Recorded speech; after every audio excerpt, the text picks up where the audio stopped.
voilà rassemblés pour la soutenance de thèse de doctorat de l'Université de Lyon opérée au sein de l'Université Jean-Moulin de Rouen, donc de l'école doctorale ED 483 en sciences sociales, pour un diplôme de doctorat en géographie et aménagement, donc qui est soutenu aujourd'hui par Sultan Al-Jari, et dont le titre du mémoire de thèse est le suivant: l'architecture vernaculaire de la ville de Djeddah face à la mondialisation, le cas du quartier d'Al-Zarefa.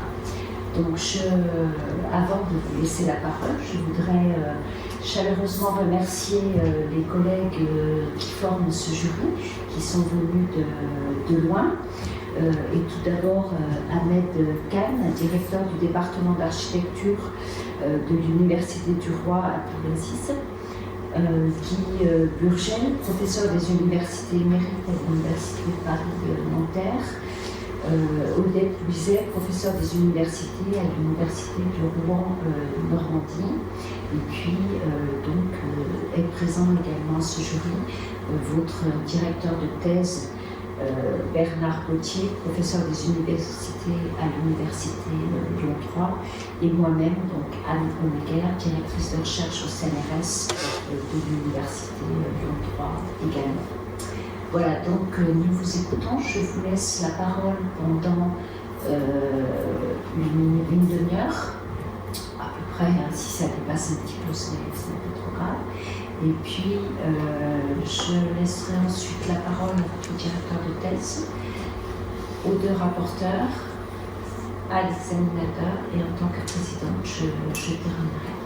Voilà, donc nous avons lu avec attention, bien évidemment, votre mémoire de thèse, et nous vous écoutons.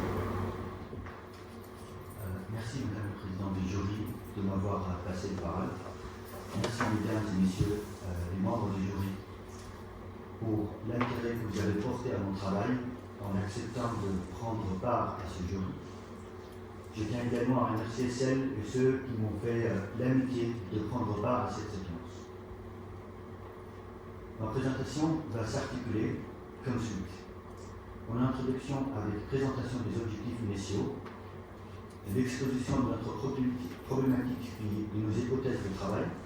Nous détaillerons par la suite notre méthodologie avant d'expliquer les principaux résultats, puis nous préciserons les apports de la thèse et les perspectives d'avenir.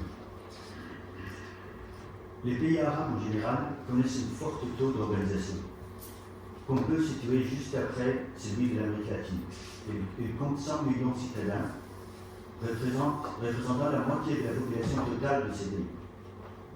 La population d'Arabie Saoudite est d'environ 33 millions d'habitants, occupant un peu plus de 2 millions de kilomètres carrés. Cette urbanisation massive fait suite à la découverte du pétrole, qui a dynamisé l'économie du pays dans les années 50 et dont la transformation s'est intensifiée dans les années 70, après le premier choc pétrolier. Le pays s'est alors pratiquement métamorphosé depuis, donnant lieu à une redéfinition spatio-démographique qui a conduit à regrouper plus de 82% de sa population dans les zones urbaines. Djeddah, l'objet de notre étude, confirme ce phénomène. Située dans la région de la Mecque, la ville est devenue une véritable plaque tournante de l'activité commerciale. En 50 ans, Djeddah a subi une transformation radicale de son paysage urbain. Elle est passée d'une petite ville enclose dans ses remparts défensifs à la deuxième ville du royaume avec plus de 4 millions d'habitants en 2019. Son processus d'urbanisation ne répond pas à un modèle urbain précis. Il est le fait d'une pression démographique devenant de plus en plus importante et poussant divers acteurs dans l'État, les collectivités locales, les experts du secteur privé, mais également les habitants à réagir pour trouver des solutions, parfois dans l'urgence. Les intérêts de chacun de ces acteurs sont différents et pour remédier aux dysfonctionnements spatiaux, les preneurs de décision prennent parfois une posture radicale. Dans le quartier de notre cas d'étude, à Sharafia, on observe deux types d'aménagements qui cohabitent. Dans ce quartier proche du centre historique, il y a une partie planifiée érigée de manière pensée, régulée, et une autre partie ne répond à aucune logique pour les qualificateurs et conséquents de la vie, mais constituant la réalité. La zone non planifiée est composée de bâtiments en dégradation qui s'accumulent maintenant depuis des décennies dans des conditions de vie et de travail moins favorables. Selon le discours officiel illustré par le grand campagne lancé par les collectivités locales, ces zones constituent de véritables freins à la croissance et l'attractivité de la ville. Un certain nombre de travaux ont mis en évidence une paupérisation de la population urbaine qui ne fait que renforcer la fossé entre les différents quartiers. Ce phénomène social sera lié à une forme de récession économique due à l'approchement de la fin de l'ère de boom pétrolier. De ce fait, le citadin sera amené progressivement à modifier leur habitude de consommation de l'espace et d'habitation. Pour comprendre cette métamorphose urbaine, nous avons commencé de s'interroger sur le contexte urbain de la ville de Jeddah. La croissance urbaine accélérée a fait émerger une série de questionnements qui ont contribué à dessiner le contour de la problématique de cette étude.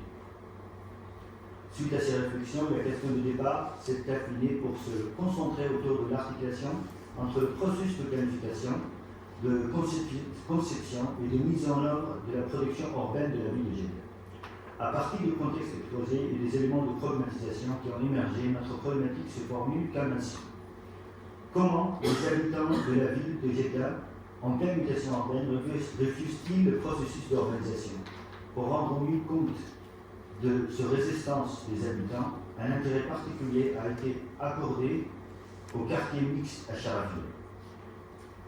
Si la réflexion préalable concernait la tension possible entre les intérêts des gouvernants et le bien-être de la population, il intègre désormais de nouveaux axes de réflexion. Le premier concerne les pratiques de gouvernance urbaine, encadrant l'évolution de la ville à ce qu'elle soit accueillante pour les différentes catégories de la population.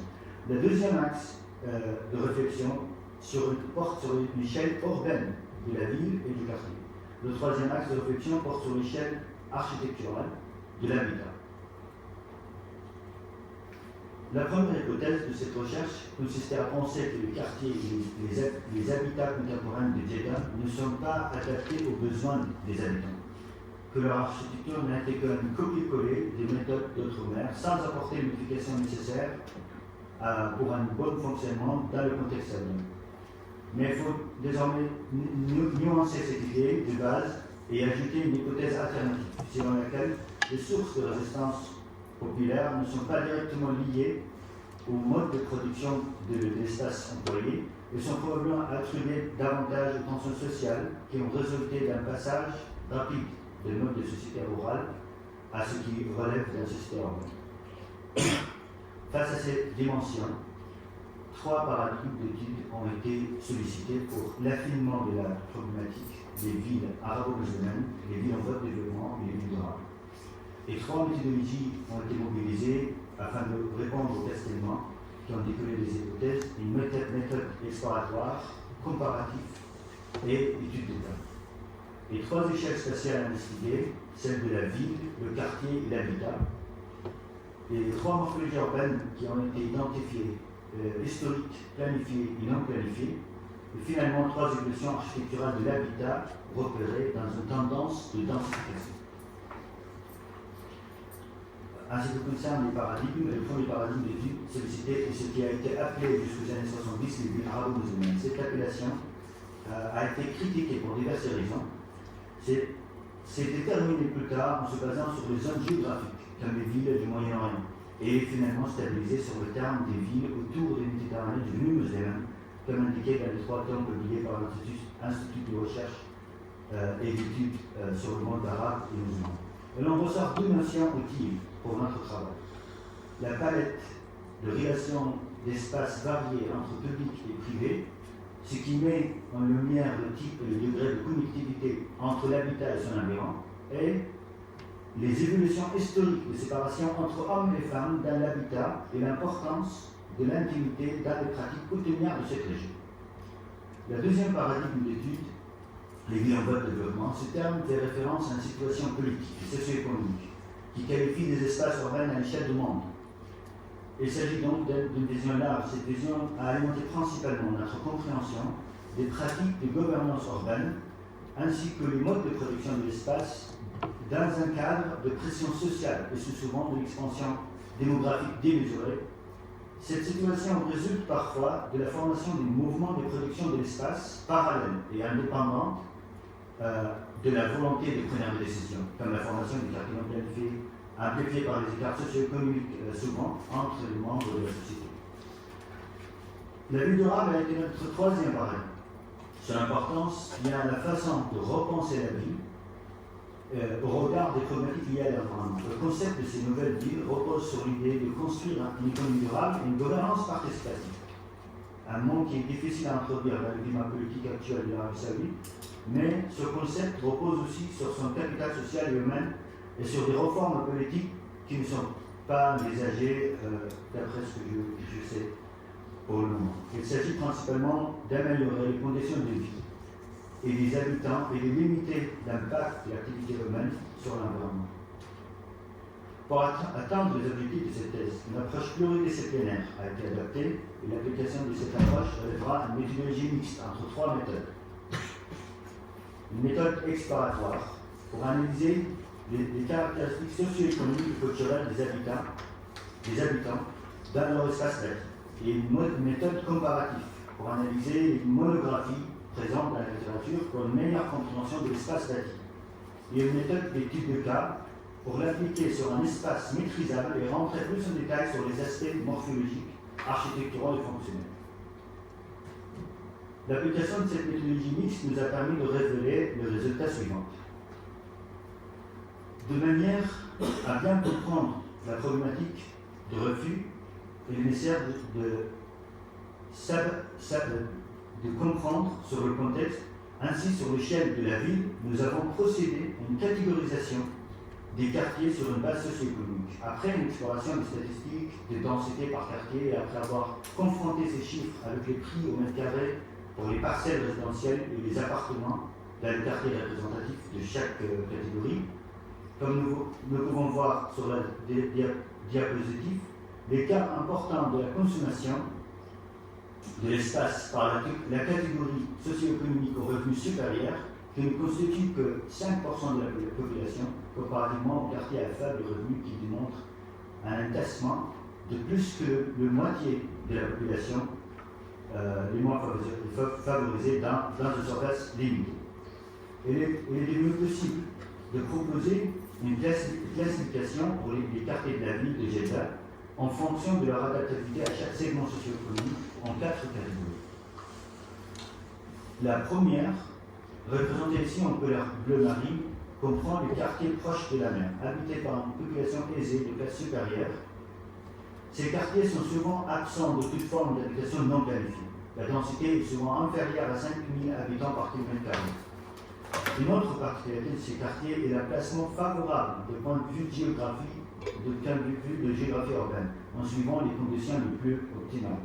Les quartiers les plus chers sont orientés vers la direction de vent dominant, ainsi qu'à proximité de fronts maritimes. Le soleil est aussi un facteur important. Les parcelles face au nord, par exemple, sont souvent plus chères que celles face au sud, dans la même rue ou au même quartier. La deuxième catégorie, représentée ici en bleu clair, ces quartiers destinés à la classe moyenne de la population avec une densité d'habitation entre 15 et 25 000 habitants par kilomètre carré. Ces quartiers sont majoritairement planifiés, mais certains sont mixtes et comprennent des installations non planifiées. La troisième catégorie en rouge regroupe des quartiers totalement, majoritairement non planifiés. Ces quartiers sont bien consolidés avec l'intégration des services urbains de base, mais ils partagent ensemble un niveau d'entretien plus bas que le reste des quartiers, une densité d'habitants qui peut atteindre jusqu'à 70 000 habitants par kilomètre carré, comme le cas du quartier à Soraya. Le quatrième catégorie comprend les zones de la ville destinées aux activités industrielles et entreposage, mais aussi une infrastructure importante comme l'actuel aéroport de la ville, représenté ici en couleur blanc. En revenant sur le quartier de Sharafia qui a été présenté précédemment sur cette échelle, les éléments déterminant les niveaux et les types de connectivité ont été examinés. La connectivité et l'intégration du quartier sont des indicateurs utiles pour la comparaison de fonctionnalités de réseau de voirie entre différents tissus urbains. Les résultats de cette méthode sont représentés sous la forme du graphique décrivant la connectivité et l'intégration relative de ces espaces grâce à l'outil DepthMapX. Dans le premier graphe, la connectivité de la partie non planifiée est visiblement limitée, si on voit l'indication sur le...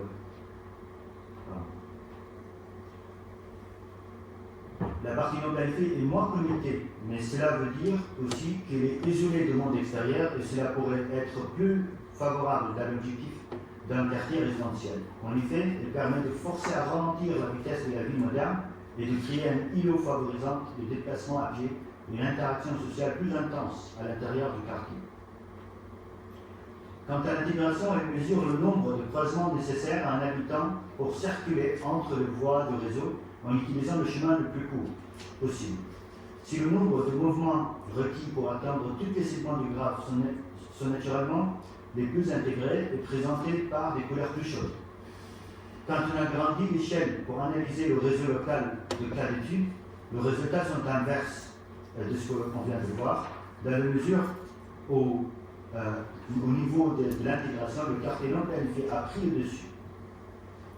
La haute concentration se situe autour de la place au milieu du quartier. Une autre remarque est que cet outil permet de voir l'homogénéité des niveaux de connectivité et d'intégration de voirie dans la partie planifiée du quartier. Ces résultats ne favorisent pas le rapprochement entre l'habitat et son quartier. Au contraire, cela veut dire que la vitesse de communication dans ces rues sont plus élevées.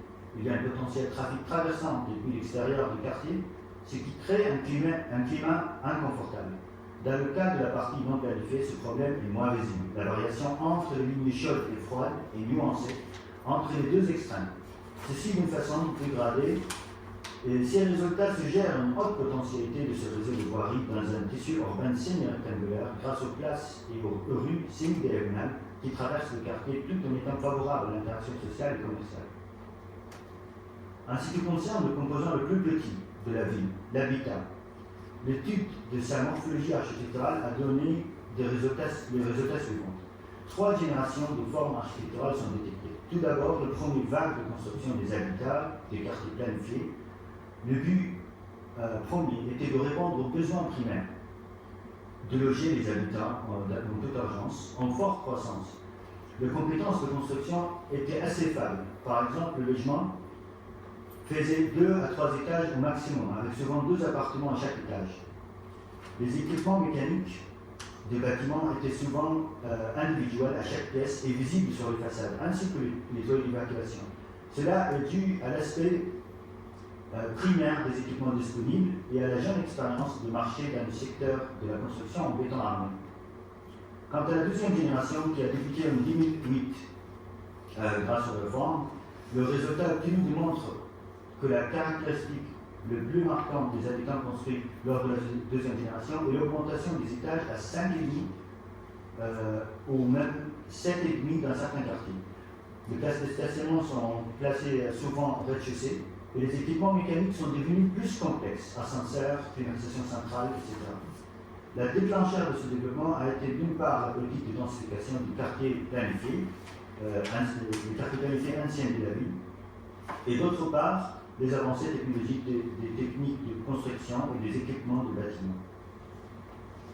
Quant à la potentielle troisième génération qui est en cours de développement et qui a débuté après la récente réforme de septembre 2018, ses caractéristiques de forme architecturale démontrent que plusieurs facteurs économiques et démographiques ont impulsé cette évolution.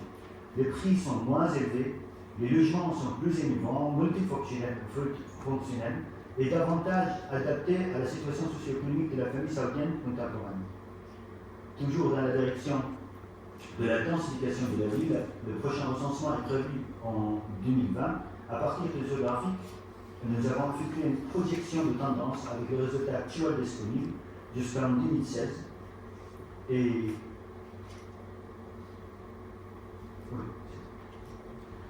Les statistiques de l'habitat catégorisées par nombre de chambres ainsi que leurs occupants sont publiées qu'à partir de 2016. Ces chiffres sont également révélateurs, démontrant une mutation spatiale intense à l'intérieur de logements. La direction de la taille de l'habitat est en forte baisse. Cela montre l'existence d'un mouvement vers la densification de l'espace résidentiel sur l'ensemble des régions saoudiennes. Le changement le plus remarquable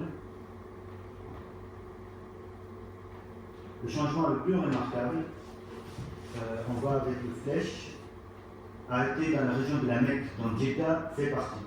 Le nombre d'habitats à 3 chambres et moins est passé de 21% en 2016 à 88% en 2018.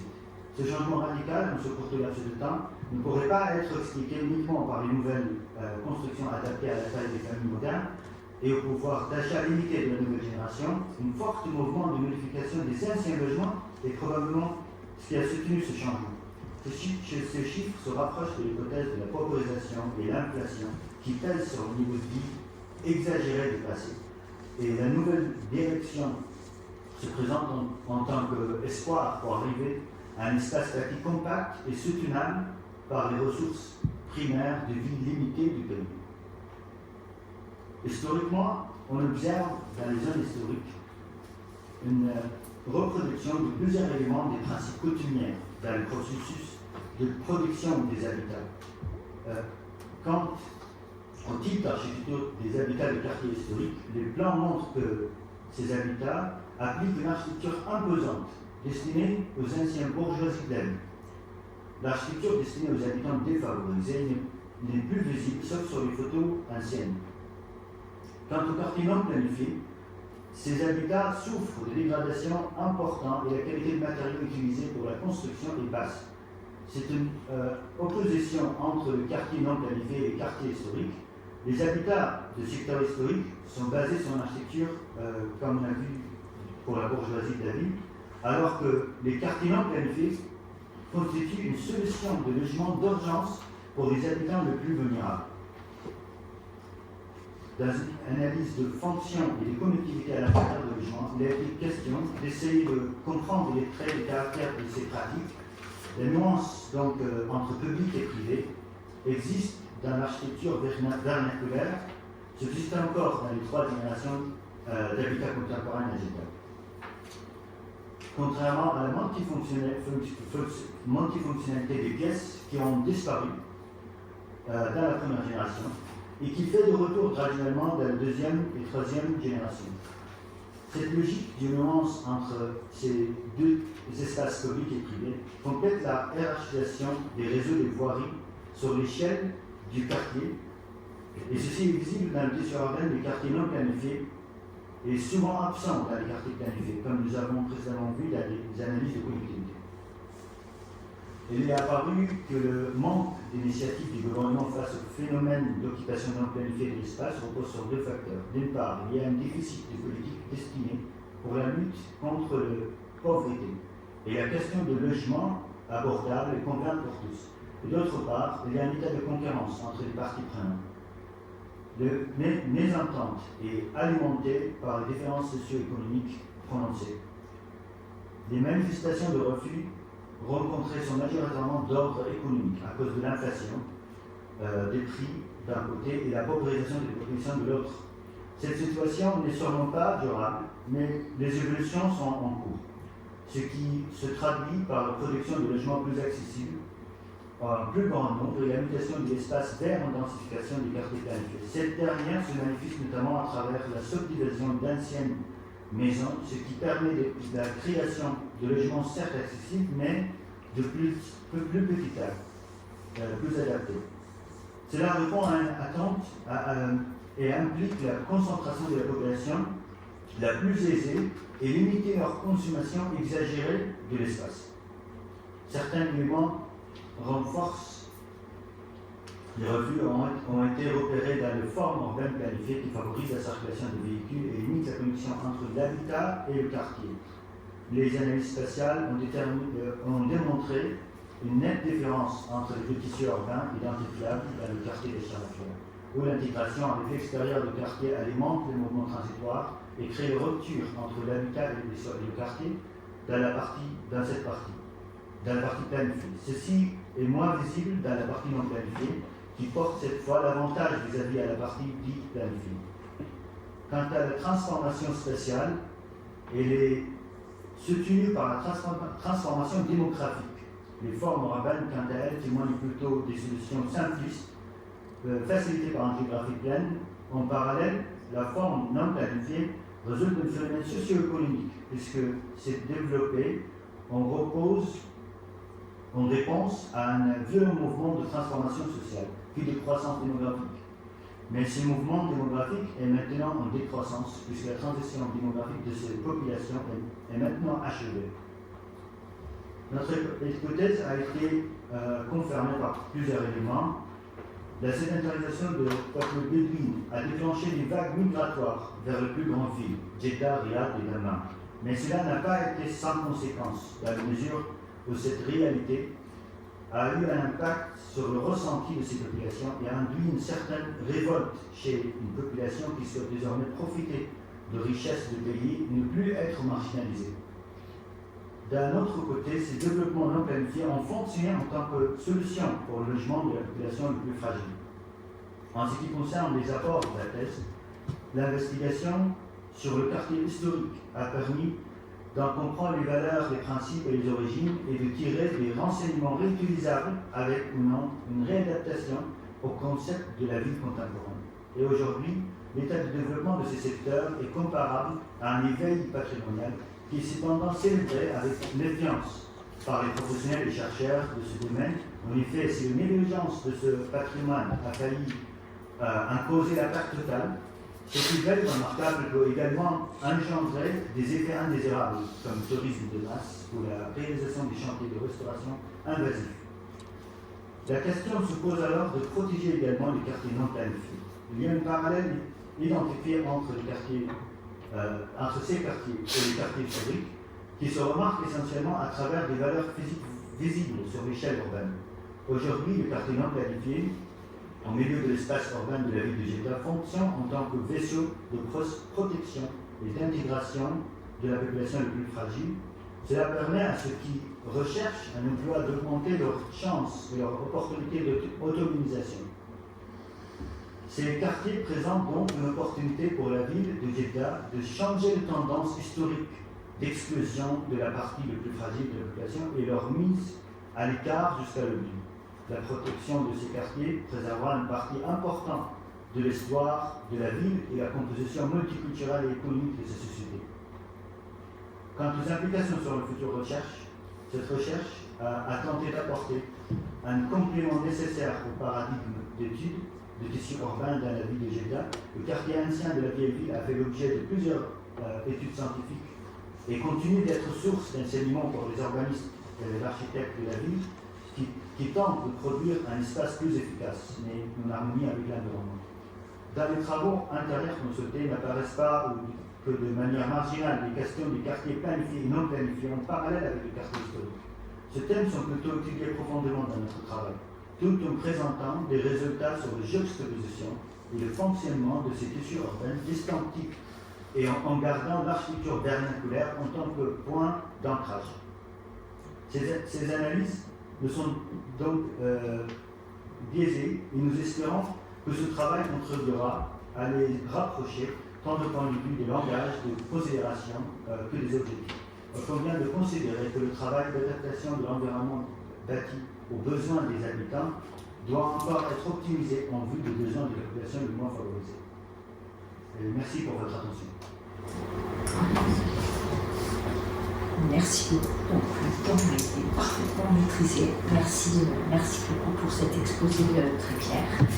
Je vais donc donner la parole à Bernard Gauthier, qui en tant que directeur de thèse va donc nous faire part d'un certain nombre d'éléments, sachant donc qu'avec les nouvelles directives, il était donné un avis sur le travail et qui va donc plutôt insister sur le contexte de ce travail et ses conditions de réalisation.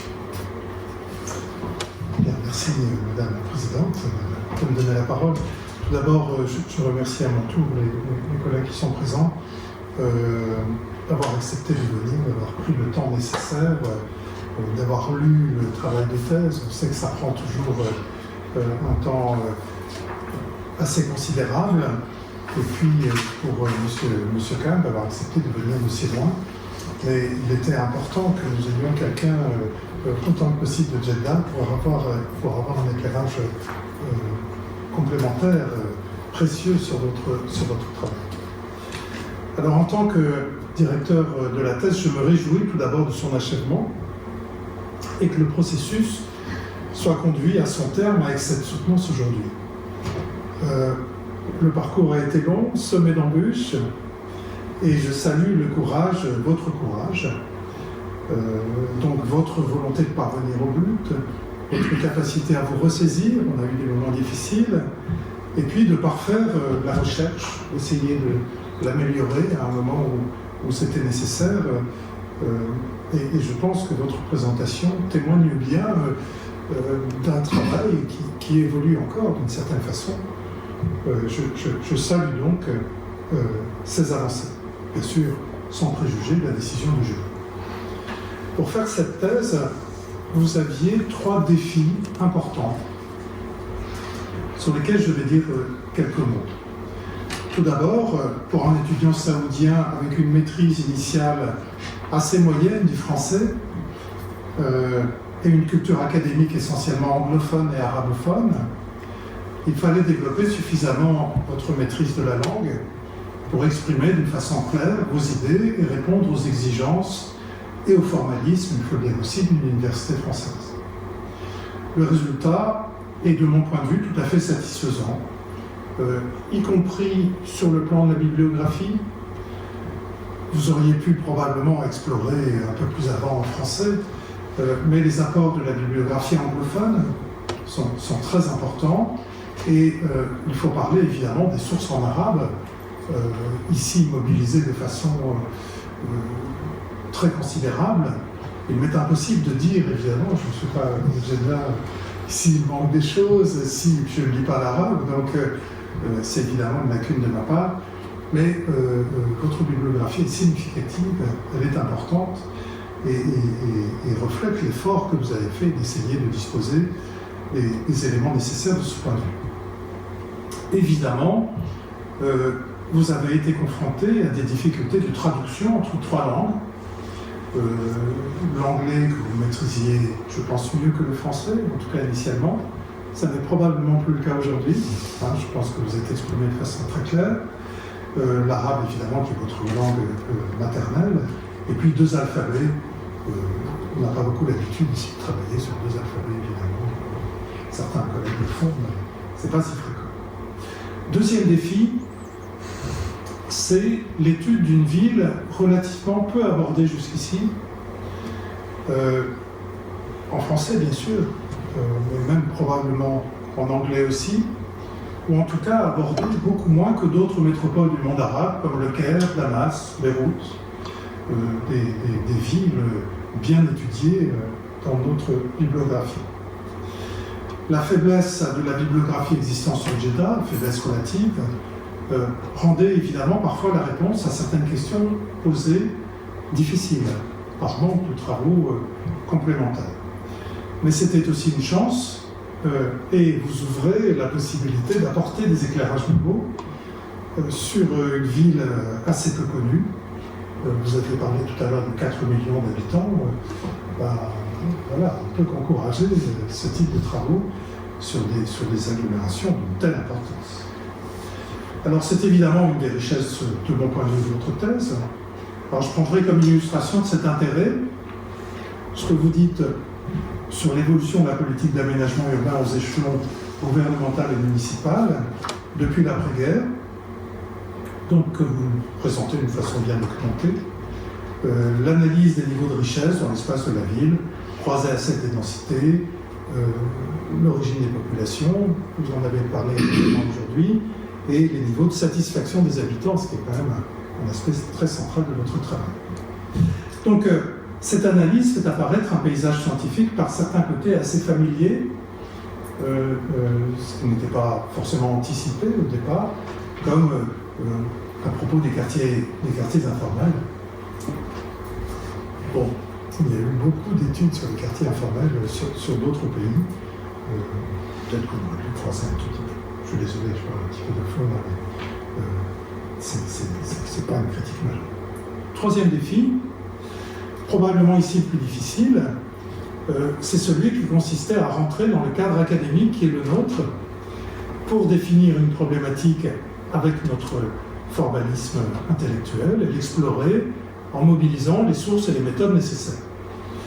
Alors, de mon point de vue, sans rentrer dans le fond, le résultat montre une construction scientifique de plus en plus claire et convaincante, parfois encore un peu fragile. Dans ce qui semble être cette fragilité, ça se voit surtout au début de notre travail, dans l'hésitation entre traiter de la forme architecturale et urbanistique de la ville, ce qui était votre projet initial, hein, vous êtes de formation architecte, ce qui aussi explique une partie de votre attention particulière au quartier Al-Sharafiyya, hein, avec ces deux formes très distinctes. Et puis, deuxième élément de cette hésitation, aborder les formations sociales correspondant aux formes urbaines reconnues, à la fois dans l'origine de ces formes et l'origine de ces formations sociales. Je pense notamment à la question des populations bédouines sédentarisées, qui est évidemment une question très très intéressante localement. Voilà. Ensuite, cette question de l'acceptation ou non de la politique urbaine menée par les autorités municipales j'ai le sentiment que vous réconciliez ces approches dans notamment la cartographie et l'utilisation de méthodes comme pour l'étude de la connectivité qui construisent une image qui met en cohérence justement les données socio-économiques et spatiales et les dires des habitants interviewés. Vous n'avez pas évoqué les difficultés à mobiliser ces dires des habitants par le biais de l'interrogation. Vous m'en aviez dit pas mal lorsqu'on en a parlé. Évidemment, c'est difficile de faire état de choses qu'on aurait aimé avoir en quantité plus importante parce que c'est si difficile d'obtenir ces résultats. Je pense que c'est un point qui éclaire les conditions dans lesquelles vous avez travaillé. Donc, au total, votre travail fait état d'une très grande progression et d'une capacité maintenant, je pense, démontrée à investiguer une problématique en ayant recours à des méthodes variées en vue de résultats locaux. Merci beaucoup. Souhaiteriez-vous réagir à ces propos? C'est surtout pour remercier de m'accompagner pendant ces années et de supporter aussi toutes ces difficultés qui étaient apaisantes sur le début. Merci. Je vais donc laisser la parole à Odette Cousin pour le premier rapport. Voilà, on vous dit merci. Merci. Alors d'abord, je remercie Bernard Gauthiez d'avoir sollicité mes compétences dans ce jury et j'ai été très intéressée par vos travaux. Sans doute parce que je dois dire que c'est une ville que je ne connaissais pas et que j'étais particulièrement sensible à cette thématique de l'habitat que moi j'avais appelé sous-intégré. Enfin, il y a tout un débat évidemment au niveau de la sémantique. D'une part, donc, effectivement, une ville de 4 millions d'habitants dont on ne sait pas grand-chose, en tout cas dans nos travaux habituels. Il est vrai, je me dis, voilà, dans mon pré-rapport, j'étais un petit peu sévère en parlant des coquilles, mais j'ai tout de suite nuancé le propos parce que je pense qu'effectivement, pour un non-francophone au départ, c'est un texte tout à fait clair, bien rédigé, et dans la forme, on a une vraie thèse, et aussi dans un effort. Alors moi, ce que j'ai beaucoup aimé, c'est l'effort d'honnêteté intellectuelle, parce que vous citez vos pairs, enfin, voilà, vous ne vous appropriez pas la pensée, d'ailleurs peut-être avec un petit travers parfois, parce que vous nous présentez, on sent qu'il y a un aspect critique, mais à un moment on se dit, bon alors, est-ce qu'il adhère à cette présentation? Puis bon, à la fin on s'aperçoit que voilà, vous allez aussi apporter votre élément critique. Du coup, ça donne parfois une thèse un peu touffue, peut-être que justement le dernier chapitre nous permet de bien tout mettre en ordre et de voir où vous positionner. Ceci dit, dès le départ, ce que j'ai compris et que j'ai particulièrement apprécié, c'est votre positionnement. Vous êtes architecte urbaniste et finalement cette recherche, vous la faites pour mieux comprendre ce qu'attendent les habitants et surtout pour mieux comprendre, alors d'où l'aspect critique par rapport aux politiques menées en Arabie Saoudite, et je pense que c'est très méritoire, pour mieux comprendre l'écart qui peut s'instituer entre des attentes et aussi des pratiques, d'ailleurs pas seulement des attentes, des pratiques très concrètes, et puis ce que l'on impose, entre guillemets, un duo, en fait, en matière d'urbanisme. Alors, ça ne concerne pas que l'Arabie Saoudite, cet écart, parce qu'il est assez généralisé. En tout cas, pour votre cas, vous essayez de vous attacher à mieux comprendre, et on imagine que c'est de la recherche appliquée ou impliquée, c'est-à-dire dans le but, c'est ce que l'on comprend, pour vous, soit aussi d'enseigner peut-être à des futurs professionnels, et puis vous, dans votre pratique d'urbaniste et d'architecte, de mieux comprendre ce qui se passe. Et alors, bon, vous nous avez fait un tableau extrêmement détaillé de Djeddah. Alors, c'est complexe pour le lecteur parce qu'effectivement, vous ne négligez aucune piste. Donc, c'est peut-être aussi, voilà, cet excès peut-être de précision qui parfois peut être une gêne, puisqu'il faudrait à peu près cerner les problèmes, et que tout est dans tout. Donc ça, on l'a bien compris. Et bon, moi, j'ai beaucoup apprécié la présentation de Djeddah, de ce statut de la ville, de cette ville cosmopolite actuellement, qui finalement l'a toujours été, mais dans des contextes très différents. Ça, c'était très intéressant, puisque vous nous expliquez que ce port, très tourné vers l'extérieur, avec la proximité de la Mecque, mais où le centre finalement est plus le marché que la mosquée. Donc tout ça était fort intéressant. Et puis tous les aspects que vous appelez de gouvernance, d'intervention des acteurs, et là effectivement un contexte peut-être très, très spécifique, je veux dire culturellement, socialement, politiquement, qui est vraiment très très intéressant. L'autre aspect qui m'a frappé dans votre approche, c'est aussi cette transformation brutale, en fait. Et c'est ce qui vous pose évidemment, vous amène à vous poser cette question de l'écart, c'est-à-dire finalement, on a l'impression quand même d'une population un peu brusquée par des transformations économiques. Alors on a cette activité pétrolière, vous avez parlé de cette arrivée des Bédouins, et puis de toutes ces populations, de ces immigrés, de ces immigrants qui viennent travailler dans le secteur pétrolier, alors à partir des années 50, 60, et puis avec ce changement lié à ce que nous on appelle la crise, mais évidemment pétrolière, qui n'est pas une crise du point de vue saoudien. Évidemment, ce bouleversement que vous appelez aussi dans votre titre, cette mondialisation. En fait, bien sûr, l'Arabie Saoudite était déjà mondialisée, mais là, on est au cœur de questions, je dirais, très économiques, mais aussi très, très politiques. Et aussi votre intention de nous montrer la spécificité aussi djeddienne. Alors là, je me suis posé des questions, ce sera une des questions que je vous poserai. On sent une prudence, là je comprends très bien, de ne pas tomber dans le culturalisme, l'essentialisme. Lorsque vous parlez de la culture djeddienne, on voit très bien que c'est une culture, comme toutes les cultures, une culture mêlée et mélangée. Et du coup, vous nous dites, voilà, il y a des fausses idées sur la culture djeddienne parce que c'est une culture qui bouge, comme toutes les cultures, elle s'invente constamment. Et finalement, à plusieurs reprises, vous semblez plutôt vous diriger vers des critères qui seraient plutôt socio-économiques, comme si les choses étaient séparées. Là, c'est peut-être voilà, je me poserai cette question par rapport à votre travail.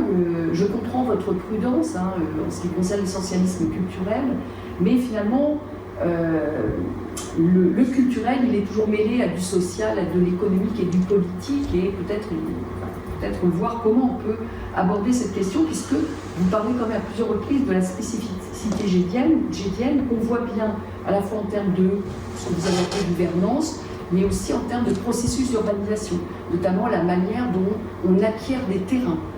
Et je reprends cette question des habitats non planifiés, des quartiers non planifiés. Dans les cas dont j'étais assez proche en Inde, on a un certain mode effectivement d'accès aux terres urbaines. Là, on a une autre manière d'avoir accès, dont vous parlez, qui est très très intéressante. Du coup, on voit bien là que se mêlent les aspects culturels, politiques, sociaux, économiques. C'est une démonstration un petit peu de ces jeux-là qui se produisent. Un aspect évidemment que j'ai beaucoup apprécié, c'est votre désir de mieux comprendre les habitants par ce système d'enquête. Alors, les enquêtes, c'est un peu souvent la spécificité des travaux de géographie comme d'anthropologie.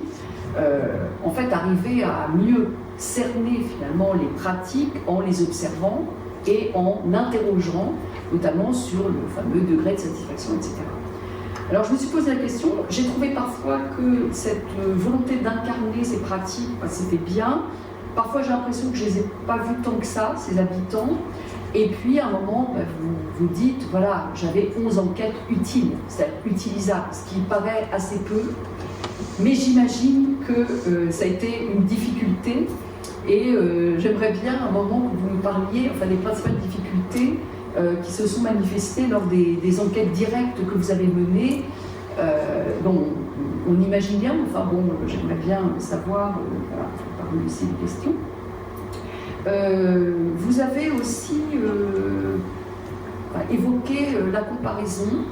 Alors, sur plusieurs points, comparer, disons, vos travaux à ceux qui avaient déjà été faits sur Djeddah.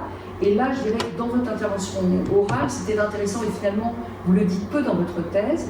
C'est-à-dire l'originalité de votre travail, c'est d'avoir travaillé sur les quartiers, notamment non planifiés, ou du moins une vision entre, surtout des quartiers qui étaient des quartiers mélangés, comme celui que vous avez étudié, alors que beaucoup, finalement, certainement de travaux étaient faits sur les parties historiques. Donc là, il y avait une originalité. Il faut dire que consacrer des travaux à des quartiers non planifiés, eh bien, ça renvoie aussi à des aspects de carence politique, etc., qui sont un petit peu complexes et qui nous mènent plus loin, je dirais, que des études peut-être plus descriptives et plus culturalistes, peut-être un peu moins risquées, entre guillemets. Donc ça, j'ai été intéressée aussi par cette direction. Vous avez, à un moment dans votre travail aussi, parlé de la nécessité de la pluridisciplinarité dans un travail sur les villes, sur Djeddah comme sur d'autres villes. Vous avez, là je comprends tout à fait votre désir de travailler à plusieurs niveaux, de la ville, du quartier et de l'habitat. On comprend très bien, vous êtes architecte urbaniste. Je dirais que pour ma part, il manque un petit peu de géographie. C'est-à-dire, le côté, et notamment, alors ça c'est peut-être un excès de franco-français, on a ces derniers temps, et je veux dire pour ma part j'ai été assez inspirée aussi par ces travaux-là, sur l'urbanité. Et y compris par des chercheurs qui n'ont pas travaillé sur ces questions en France, je pense à Gervais Langoni en Afrique, etc. Et finalement, moi j'ai l'impression que vous avez parlé beaucoup d'urbanité, mais sans prononcer ou sans utiliser ce terme-là. Notamment, alors, en matière de géographie, j'étais un peu surprise parce que, à certains moments, alors qu'on voit très bien que vous nous parlez de Djeddah, qui est une ville qui vit du commerce, donc sa position, etc. Puis à un moment, on a des développements pratiquement déterministes au niveau climatique, sur la manière dont le territoire saoudien est mis en valeur, avec des allusions à l'eau, à la présence de l'eau, etc. et surtout du point de vue de la ville. Et j'étais un peu surprise par une citation, page 79, vous dites « À la base d'une société, il y a un territoire ». Vous nous dites ça. Ce qui mérite réflexion, c'est-à-dire de quelle forme est le territoire, surtout dans une société où le phénomène nomade est fort. Vous voyez, alors, bon, après, voilà. De la même manière, vous avez cité Henri Lefebvre, et du coup, votre citation est tout à fait intéressante, et cette référence voilà, est tout à fait intéressante lorsqu'on parle de vie. Mais du coup, il y avait des géographes qui ont fortement utilisé ces travaux de Henri Lefebvre, même des géographes très contemporains. Peut-être ça aurait pu vous aider. Enfin, c'est peut-être pour une réflexion géographique peut-être plus profonde. Mais il est vrai que le travail, globalement, finalement, recoupe un petit peu cette question extrêmement, je dirais, répandue, finalement, puisqu'on a des quartiers non planifiés dans beaucoup de régions du monde. Vous les avez tout à fait bien évoqués dans votre intervention orale. Ces quartiers-là, qui sont souvent stigmatisés, surtout lorsqu'on a une vision d'ordre et, je dirais, un peu d'étiquette sur la ville, sont des quartiers, bien sûr, de précarité, des quartiers qui ne sont pas les plus présentables voilà, et les plus patrimonialisables, au moins en apparence, mais qui sont des quartiers de pratique urbaine. Alors, j'espère avoir bien tout compris, mais finalement, avec ce terme de connectivité et toute la démonstration que vous nous avez faite, à la fois dans la thèse et aussi dans la présentation orale, finalement, si j'ai bien compris, lorsque vous faites une typologie des quartiers, le quartier, enfin le type vernaculaire, ce serait le quartier historique, mais finalement on retrouverait dans les quartiers non planifiés des éléments de ce type vernaculaire qu'on retrouverait beaucoup moins dans des quartiers planifiés, puisque finalement le modèle du quartier planifié, il arrive, je veux dire, par le haut et en bas, certainement d'ailleurs, c'est-à-dire par des principes urbanistiques, je veux dire théoriques, qu'on va avoir partout dans le monde. Donc du coup ça c'est une idée très intéressante, que beaucoup de chercheurs peuvent avoir aussi, c'est-à-dire finalement en disant mais ce qu'on voit comme du bricolage, ce sont des pratiques urbaines extrêmement intéressantes parce que finalement ça fait partie de ce que vous nommez les résistances finalement des urbains par rapport à ce qui leur a imposé. Moi j'étais particulièrement intéressée par, quand vous avez commencé votre thèse, en nous parlant de cet épisode où des habitants de Weiss, je crois, à qui finalement, dont on va détruire le quartier pour X raisons, ce prince de la région de la Mecque, et puis finalement, ces habitants arrivent à résister à tel point qu'ils obtiennent du roi l'annulation. Là, j'ai été assez éberluée par cette affaire-là.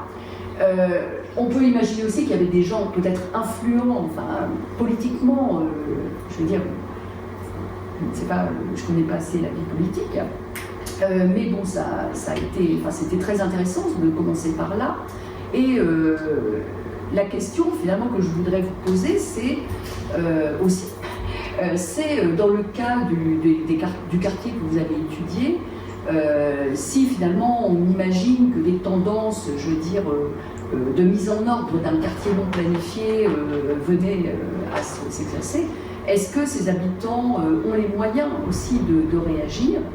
Et puis, quel est, voilà, si j'ai bien compris aussi, dans ces quartiers non planifiés, on a une population qui peut être hétérogène, c'est-à-dire à la fois peut-être des anciens bédouins précarisés, mais on a aussi des immigrants. Alors, est-ce que ces populations, ces catégories, je dirais, comment elles s'articulent un peu, comment elles voisinent, et puis est-ce que vous pensez qu'elles sont en mesure, je dirais, de résister à des plans d'urbanisation? Et puis enfin, je terminerai peut-être par là, j'étais très intéressée aussi par les nouvelles tendances que vous nous présentez. J'ai trouvé ça vraiment très intéressant, et en particulier cette baisse, je dirais, du niveau de vie par rapport à des Saoudiens, qui finalement fait justifier de nouvelles opérations urbanistiques avec des immeubles plus hauts, des appartements plus petits. Et vous nous racontez que dans ces appartements plus petits, même si la taille de la famille diminue, que les deux sont en relation, eh bien, il y a une forme de sociabilité familiale et autre qui ne peut plus se faire, et que finalement on va créer ces bâtiments, je ne m'en rappelle plus le nom, enfin, je vais vous leur donner, ces pavillons où finalement vont se tenir ces réunions familiales parce qu'on ne pourra plus le faire à la maison. Bon, ça, c'est vraiment très intéressant aussi de voir cette adaptation. Donc voilà, je posais un certain nombre de questions et je pense qu'on ne pourrait peut-être pas répondre à tout. Juste vraiment, mais là c'est vraiment formel, j'étais un petit peu gênée par vos numéros de chapitres où on a parfois 5 chiffres. Je trouve ça un petit peu compliqué pour s'y retrouver. Et puis bon, voilà, ça c'était vraiment un détail formel, mais voilà, je voulais juste vous le dire. Mais je renouvelle mes félicitations d'être allé au bout, d'avoir fait un texte en français qui est tout à fait bien formulé, bien exprimé, et aussi d'avoir ce recul, ce regard critique par rapport à la politique urbaine saoudienne et qui peut effectivement apporter à des professionnels et à des chercheurs la possibilité de continuer dans cette voie. Voilà. Merci beaucoup. Pour les questions, Oui, je peux. tout à fait, on attend aussi quelques invités. Il y en avait des principales, tu voulais créer une hiérarchie. Voilà, je pense que toutes les réponses ne sont pas possibles, on n'a pas le temps, mais enfin, ce qui vous, voilà, votre réaction à ce que je vous ai dit, voilà, c'est plutôt. Je vous remercie pour votre critique, que ça se voit que vous avez bien travaillé. Non, mais ça améliore mon travail, et puis je suis vraiment que ça vous a intéressé. Donc pour répondre aux questions, par exemple, le premier c'est le culturalisme. Oui. Et c'était un sujet assez sensible. Et par quelques écrivains que j'ai consultés, vous avez dit que dans la géographie, par exemple, les mythologies, c'est déterminisme. Ils sont presque déterminés, que c'est comme ça, c'est l'amitié, etc. Dans le culturalisme, des fois, j'ai trouvé des propos de ce genre. Et donc, les propos qui sont idéologisés, les architectures et les urbaines, et c'était j'avais peur de tomber dans le même piège, et c'est pour ça que j'essaie de recentrer la lecture uniquement sur les aspects qui peuvent toucher les pratiques urbaines. J'ai sorti ces deux notions, les publics et les privés, la relation entre les deux. Puis la deuxième notion, c'était la connectivité à l'intérieur des bâtiments et la séparation entre hommes et femmes. Donc c'est ça la difficulté dans la lecture culturelle et de chercher les origines. Et par exemple, à Jeddah, l'architecture, pour moi, c'était c'était une culture qui était composée de plusieurs autres cultures. Par exemple, le Roshan, l'élément architectural le plus important et le plus félicité aujourd'hui. Dans la bibliographie, j'ai appris que c'est un mot indien et que le bois vient de là-bas, c'est-à-dire la lumière, ce qui donne la lumière. Quand aussi on voit comment les techniques de construction, le bois vient d'ailleurs. Bien sûr que les pierres de corail, ça c'est local, c'est récolté de fond maritime. Mais donc c'est pour ça que j'essaie c'était difficile dans la lecture culturelle de se séparer et de rester sur une voie qui est plus pragmatique. Après, peut-être par rapport aux résistances que vous voyez aujourd'hui, comment ça peut se faire dans les quartiers, peut-être celui-là que vous avez enquêté à Charafilia, est-ce que vous pensez que s'il devait y avoir des politiques un peu violentes voilà, renouvellement urbain, on pourrait appeler ça. C'était plusieurs choses. Dans le méthode exploratoire, par exemple, c'était dans la bibliographie, des critiques des experts de plusieurs disciplines. Et donc, ce qu'ils révèlent de leur discipline, par exemple. Et c'était parfois aussi souvent idéologisé, en disant que c'est quelque chose qui vient d'ailleurs, qui ne fonctionne pas ici, il faut retourner vers les origines, etc. Elles sont des explications qui sont que vous pouvez saisir et qui sont pragmatiques. Et des autres qui partent beaucoup plus vite vers l'adaptabilité à la météorologie et l'orientation vers le vent et l'orientation vers le solaire, ce qui est très bien aussi, mais que ça devient très déterministe. Donc ça c'est un exploratoire.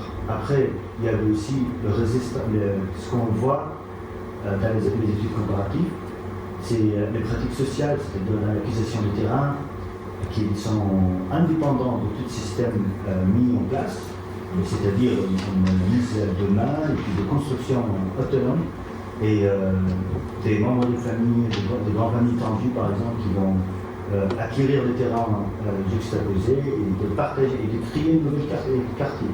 Et ces quartiers non planifiés sont toujours en cours de formation, c'est jamais arrêté. Et ça, c'est une pratique qui montre la résistance depuis l'histoire de l'Ouest. Moi, je n'ai pas beaucoup de détails après dans la dérogation royale, qu'est-ce qu'il y avait exactement, mais c'est le résultat final que le projet a été échoué complètement, dans la faveur des habitants. Merci. Merci. Je vais donc donner la parole au second rapporteur.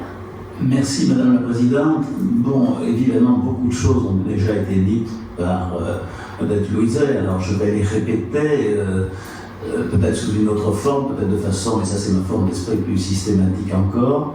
Je voudrais d'abord remercier, et c'est aussi une chose qui a été dite, Bernard Gauthier de m'avoir invité à votre jury, parce que ça m'a permis de faire d'abord la connaissance d'une personne, vous-même, la connaissance d'une ville, Jeddah, que je ne connais pas moi-même.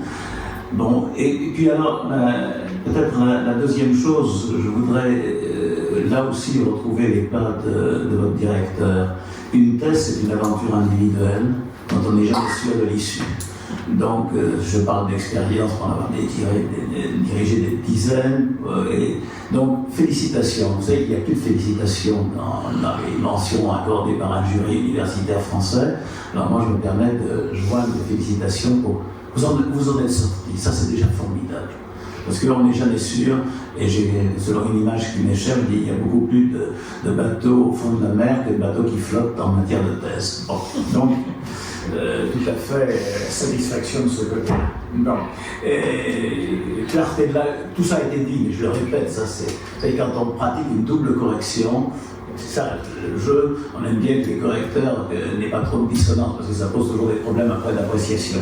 Clarté de la langue, félicitations. Abondance de l'iconographie, notamment des photos. J'ai plus mais ça j'aurais déjà une petite épine dans le bouquet de rose, j'aurai l'occasion de revenir sur votre cartographie avec laquelle je suis peut-être moins d'accord que votre directeur. Mais les photos sont tout à fait remarquables et vous les commentez bien. Vous avez, et ça a été souligné, une bonne connaissance de la littérature générale, française et étrangère, c'est aussi appréciable. Bon, vous avez un souci permanent et vous avez, si j'ai bien compris, un futur enseignant, ça c'est formidable. Vous avez un don de pédagogie, ça ressort d'ailleurs dans le petit opuscule que vous nous avez donné. Vous ne laissez jamais le lecteur s'aventurer. Comme disait Louise, votre texte est classé touffu, c'est-à-dire dense. De temps en temps, on aime bien ses respirations et je veux dire que votre dernier chapitre, à cet égard, est assez représentatif. Je reviens sur les enquêtes directes. Alors en effet, on ne sait pas beaucoup. Alors j'ai cru, mais vous me dites, parce que ma lecture est déjà un peu lointaine, j'ai beaucoup apprécié votre expérience de chauffeur de taxi, si vous bien 3 mois chauffeur de taxi, pour interroger, j'ai bien compris, pour retenir 3 femmes, bon, c'est beaucoup, mais c'est mieux que rien. Bon, c'est intéressant. Moi je trouve qu'il y a, et dans le chercheur, il est toujours imprévu. Il y a de l'inventivité dans le chercheur, hein. Il y a un peu de professeur Nimbus et du professeur Cosinus. Quoi. Donc, bon, et là, vous inventez, pourquoi pas, j'aurais pas pensé qu'en effet, les chauffeurs de taxi, pourquoi pas. Bon, vous êtes plus à l'aise, mais ça c'est votre formation. Vous n'êtes vraiment pas à l'aise, mais c'est normal, avec la démographie, même avec la géographie. Vous êtes plus à l'aise avec l'architecture, et là, non seulement vos photos, vos descriptions de Mont du Rochal, etc., enfin de tout ce qui est architecture vernaculaire, ben, c'est votre métier, donc là, vous serez à l'aise. Donc ça, c'est les points forts. Alors, et je vous ai dit, il n'y a pas de bouquet de roses sans épines. Alors, ne voyez pas ces épines comme des armes, c'est plutôt, il faut s'en prémunir. Vous avez une cartographie, mais elle est tellement pratiquée maintenant par mes collègues géographes que je n'ose plus le dire, mais je le dis quand même. Vous pensez, vous, qu'on peut rapporter un phénomène social à une surface? Ben non. Il n'y a que la densité. Il n'y a que la densité qui est en termes logiques, parce que vous rapportez en effet un phénomène démographique, en l'occurrence, le nombre de population, le nombre d'habitants, à une surface. Et quand vous rapportez d'autres processus, faible revenu, classe moyenne, etc., on ne sait pas ce que ça représente. On ne sait pas ce que ça représente finalement en nombres absolus, en effectifs. Donc l'impression visuelle que vous donnez dans vos documents, elle peut être belle, parce que les cartes, c'est ce qu'on appelle une carte par plage, donc des couleurs étendues sur une surface. C'est beau, mais c'est faux. Alors, je vous le dis, mais parce qu'il faudrait vraiment que... et là, les journaux ne nous aident pas, parce que les journaux abondent. Je lisais encore mon journal favori du soir, Le Monde, hier, il y a des cartes des services, enfin des régions déficitaires en service public. Alors on a l'impression que la moitié de la France est affectée par ce déficit de points bancaires. Alors c'est vrai, c'est la moitié en surface, heureusement c'est pas la moitié en population, mais le lecteur, il est tellement influencé par l'image. Faites des images, mais faites-les justes. Donc voilà, mais ça c'était une de mes marottes maintenant. Bon, pareil, vos tableaux ne sont pas très lisibles. Alors méfiez-vous, après vous allez vanter vos talents de pédagogue. Alors quand vous aurez des tableaux à projeter, un tableau, vous savez, au-delà d'un petit nombre de lignes, d'un petit nombre de colonnes, personne ne peut lire, surtout quand vous vous présentez. Donc il faut vraiment arrêter les quelques valeurs symptomatiques sur lesquelles vous voulez insister, parce qu'autrement, c'est un tableau statistique, mais ce n'est pas un tableau pédagogique. Vous perdez votre force démonstrative. Bon, vous avez, ça a été un peu dit d'une autre manière par Rodolphe Louiset, vous avez quelquefois des longueurs, vous voulez tout démontrer. Alors, vous avez des longueurs qui affaiblissent le raisonnement. C'est comme quelqu'un, si vous voulez, si un avocat, vous voyez, la différence, je ne sais pas, vous n'êtes peut-être pas familier, moi non plus d'ailleurs, un petit peu, avec le domaine juridique. Les attendus d'un jugement, ce n'est pas une plaidoirie. Alors là, vous avez des attendus. Il y a beaucoup d'attendus. L'attendu, ça veut dire attendu que, bon, vu que j'ai lu telle chose, vu que finalement je juge. Alors, on attend le jugement. Et voyez, vous plaidez. L'avocat qui plaide, il va retenir dans la cause ce qui est favorable évidemment à sa cause. Il ne va pas faire tous les attendus du tribunal qui lui juge le pour et le contre, comme on dit. Vous perdez de la force. Et alors, dernière chose, mais ça, excusez-moi, à pas vous avoir dit, heureusement vous avez terminé. Et bravo à votre directeur, bravo d'abord à vous d'avoir terminé. Mais on se reprend à finalement reconstruire, mais c'est très facile, c'est un jeu que quand on a mon âge et une certaine expérience de thèse, on peut se dire quelle thèse il aurait fait s'il avait commencé par la fin. Non mais si vous voulez, voilà, écoutez, moi je disais toujours, mais c'est plus difficile à faire qu'à dire. Et vous avez une construction, parce que vous êtes architecte, vous construisez, alors vous avez une idée. Et après, cette idée, elle devient matière. Puis vous avez un échafaudage, parce que s'il n'y a pas d'échafaudage, il n'y a pas de construction. Mais il ne viendrait pas à l'esprit d'un architecte de laisser l'échafaudage pour dire, ben voilà la construction, il défait l'échafaudage. Et là, vous n'avez pas d'effet d'échafaudage. Il y a tout l'échafaudage. Alors vous approfondissez, vous allez trouver la vérité au fond du puits, c'est-à-dire au 6e chapitre. Mais on se dit, pourquoi pas partir de la vérité et dire qu'est-ce que je peux en tirer de cette vérité peut-être relative. Mais c'est, encore une fois, ne prenez pas ça comme une critique, mais c'est pour vous dire l'intérêt que moi j'ai eu à vous suivre, malgré le volume un peu épais, pour trouver à la fin ce que vous cherchiez, ce que je cherchais. Ah oui, bon. Mais ça, il y a plusieurs thèses dans la thèse, mais ça c'est... Alors, moi je reviens très rapidement, avant de vous poser moi-même quelques questions, à ce que j'ai pu comprendre du fond de la thèse. Alors donc, une fois qu'on a débarrassé les scories, les poussières, la gangue inévitable dans ce genre d'aventure, bon... la cartographie qu'on aurait aimé meilleure, la présentation qu'on aurait voulu plus concise quelquefois de cet échafaudage, le renversement peut-être des chapitres. Bon. Vous montrez très bien les contradictions d'une société urbaine. Et Djeddah, que je ne connais pas, encore une fois, ne faites pas exception. Alors j'en donne quelques exemples pour dire, bon, c'est formidable votre histoire d'opération finalement avortée. Est-ce qu'on a l'impression d'un court-circuit de la société? Voilà finalement l'infra-société, les gens qui sont les gens de peu, comme on dirait, mais qui, au fond, se court-circuitent avec le pouvoir royal, avec un pouvoir royal quand même assez fort, assez souverain, assez autocratique, même si on veut le juger avec nos termes occidentaux. Bon. Donc vous avez une espèce de court-circuit de cette société dont Djeddah, et ça, moi, ça me plaît. Ça. La ville, c'est des courts-circuits permanents, c'est pas l'empilement des hiérarchies, des pouvoirs, etc. Bon, ça marche. Court-circuit aussi, et contradiction en même temps entre la charia, parce que oui, en même temps la patrimonialisation de la vieille ville, et en même temps la modernité la plus totale.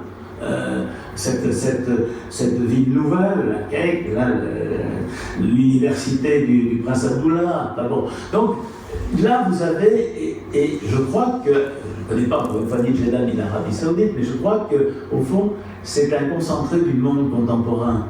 C'est-à-dire que vous avez ces phases qui viennent brutalement se heurter. Alors, dans un pays, comme vous savez, le général de Gaulle disant « Ah, la France, vieux pays ».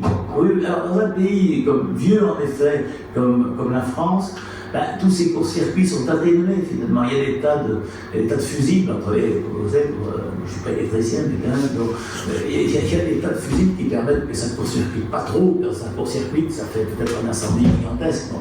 Mais, et là, vous êtes une société, par la brutalité, que vous montrez bien, la brutalité, je regardais encore, alors là, après avoir dit vos tableaux, non, vous avez par exemple la baisse, je connais ça aussi pour l'Iran, qui n'est pas forcément la vie de l'Arabie Saoudite, enfin c'est les mêmes baisses de fertilité en 50 ans. Nous avons mis 3 siècles pour faire ça, 3 siècles, vous avez mis 2 décennies. Voilà. Alors donc tout ça va très vite, et tout c'est... Alors ça c'est intéressant les courts-circuits, ça permet de comprendre. Une société qui court-circuite, c'est bon. C'est bon, c'est pas bon pour la société qui la vit, mais c'est bon pour comprendre. Ça, je trouvais que c'était très fort dans votre thèse. Bon, deuxième point très fort, c'est les originalités de Djeddah. Et on arrive peut-être, mais ce que j'ai cru comprendre de cette connectivité, je ne suis pas sûr d'avoir tout compris. Alors, moi, je suis beaucoup moins fort que je disais. C'est pas malicieux, que tous les êtres. Mais au fond, j'en avais eu l'impression. Alors, j'étais pas en Arabie Saoudite, mais il se trouve que comme ça, les opportunités d'émission, etc., j'étais dans un des Émirats Arabes Unis, à côté de Dubaï, à Ajman. Et l'émir nous invitait pour faire, paraît-il, pour lui donner des idées en urbanisme. Alors, je me demandais quelle idée il fallait lui donner en urbanisme, parce que tout était déjà tracé. C'est-à-dire que c'était l'infrastructure qui était tracée. Et en effet, on a l'impression, et ce que vous dites de façon, je crois, assez nette, c'est que finalement, il y a des sociabilités, c'est peut-être ça la connectivité, il y a des sociabilités fortes, là où il n'y a pas d'infrastructure, c'est-à-dire finalement dans les quartiers informels, non planifiés, etc., et que dans les autres quartiers où tout est planifié, où l'infrastructure est en place, les gens ne se parlent pas, bon, ça je trouvais que c'était là aussi assez, peut-être banal, mais assez fort.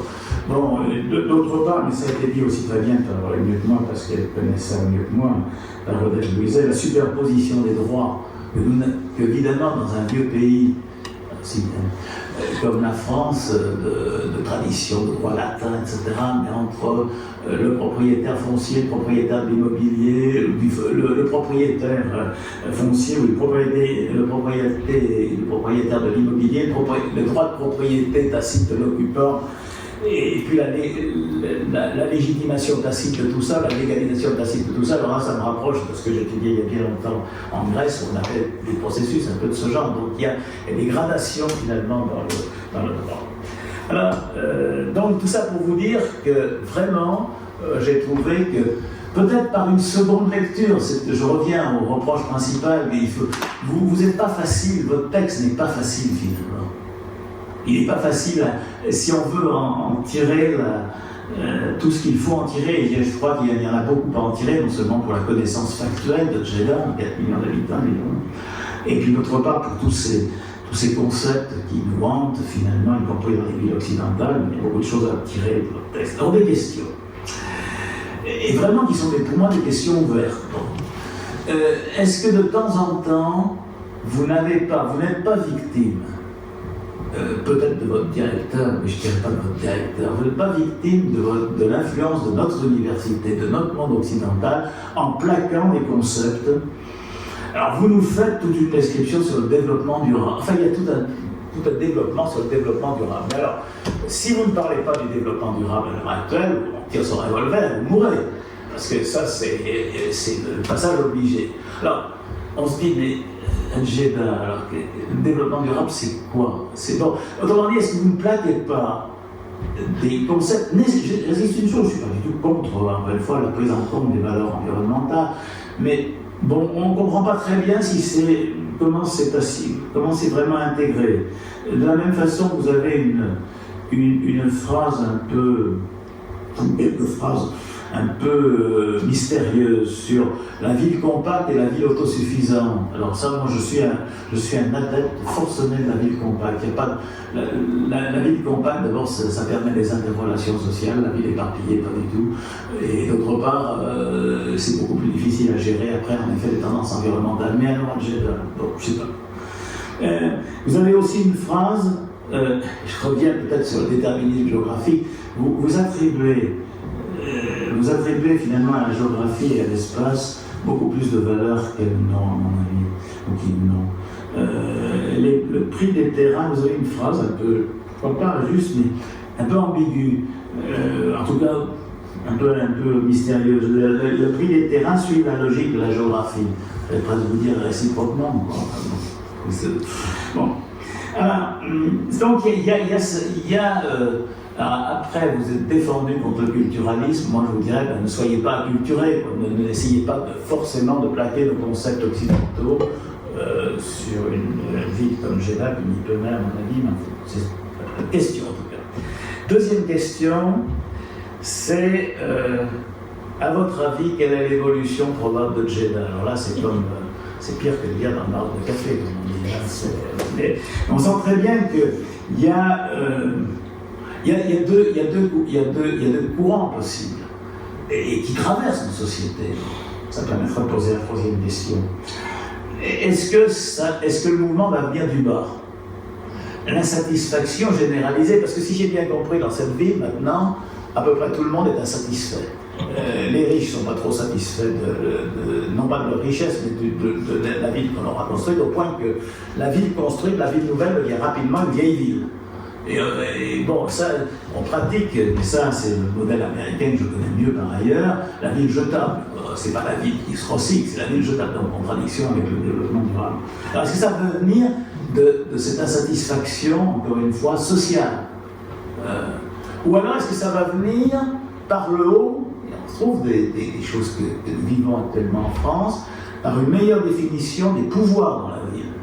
On voit très bien qu'au fond, et on vient sur le court-circuit, est-ce que c'est la monarchie qui va, du haut, finalement comprendre, je vais risquer un anachronisme, vos gilets jaunes? Ou est-ce que c'est le pouvoir local, le pouvoir municipal qui va reprendre ou prendre le pouvoir? On se demande alors où voyez-vous en tant que citoyen saoudien, où vous voyez l'avenir? Et puis alors, la dernière chose, et non les moindres, j'en aurais terminé, Madame la Présidente, c'est la transmissibilité de la leçon de Djeddah. Alors, nous avons un gros problème. Alors, nous n'avons pas le même problème que vous, je vais me risquer avec la démocratie, mais nous avons quand même un gros problème avec la démocratie. Il ne nous a pas échappé, vous connaissez suffisamment, je crois, la réalité française, pour dire qu'il y a une défiance généralisée vis-à-vis du politique. Il suffit quels que soient les sujets, il suffit qu'un politique parle pour qu'immédiatement on pense que ce qu'il dit n'est pas la vérité, ou il ne voit pas juste, etc. Alors, autrement dit, est-ce que ce que vous montrez à Jeddah, qui est une espèce de démocratie, on dirait maintenant participative, autrement dit, où les habitants eux-mêmes prennent le pouvoir, prennent l'initiative. Alors est-ce qu'il y a une leçon dans ce qui a été à juste titre rappelé du bricolage? Moi je crois au bricolage. En effet, je crois que le bricolage politique et le bricolage urbain sont utiles. Alors vous connaissez mieux, vous êtes pratiquement certainement, enfin peut-être avec votre directeur de département, vous êtes le seul à avoir quasiment maintenant les deux cultures. Alors au fond, est-ce que, je ne sais pas si l'Occident, je ne suis pas sûr, vous a apporté quelque chose, est-ce que vous avez quelque chose à nous apporter? Et la deuxième chose, la même chose peut-être, mais pas vu du côté finalement des instances de pouvoir, mais vu du côté de la société, vous savez, il y a cette expression qui me laisse toujours rêveur, mais que vous avez certainement entendu maintes fois, le lien social. Alors, qu'est-ce qui fait le lien social? Alors, moi, je m'imagine toujours la société comme un bouquet auquel on met comme ça un lien social. Bon. Alors, qu'est-ce qui fait le lien social? Et on vient toujours devant l'individualisme dont nous souffrons, donc peut-être les quartiers planifiés en effet souffrent, c'est au fond les plus démunis, ils ont par nécessité ou par désir du lien social. Donc voilà, il y a vraiment des interrogations. Vous voyez, c'est pour ça que votre thèse est une bonne thèse finalement. C'est pas parce que tout ce que vous nous avez dit, nous avez apporté en connaissance, et par les questions que vous suscitez chez au moins un membre de votre jury et auquel vous pouvez éventuellement répondre, mais ce n'est pas une nécessité absolue. Merci encore, Madame la Présidente. Merci beaucoup. Et puis on aimerait bien vous étendre quand même sur certaines en réaction à certaines remarques. Pour commencer, par exemple, pour les victimes des concepts, si j'étais victime pour les concepts durables, je dirais que c'est sûr que d'habiter en dehors de l'Arabie Saoudite et loin de la culture, ça a modifié de façon beaucoup plus accélérée ma culture personnelle. Et j'ai appris énormément de choses, énormément de concepts. C'est pas parce que je ne connaissais absolument pas avant, mais c'est sûr que j'étais influencé énormément par beaucoup de choses. Après, si l'Arabie Saoudite qui applique ces politiques ou pas, je pense que c'était une obligation mondiale pour les pays de signer des contrats et des regroupements politiques pour ces problèmes de réchauffement climatique. Et il y a dans mon investigation, j'ai vu que c'était des conseils que les experts donnent à ces pays, et en fait, développement surtout qu'ils n'ont pas de compétences, ils n'ont pas d'importance urgente pour ces questions, parce que l'importance urgente, c'est l'éducation, c'est la santé, c'est la santé des enfants, c'est autre chose. Et petit à petit, ça commence à s'intégrer, mais à la vie de Jeddah, c'est sûr que c'est loin de ça. Après, le contact, vous m'avez demandé la vie.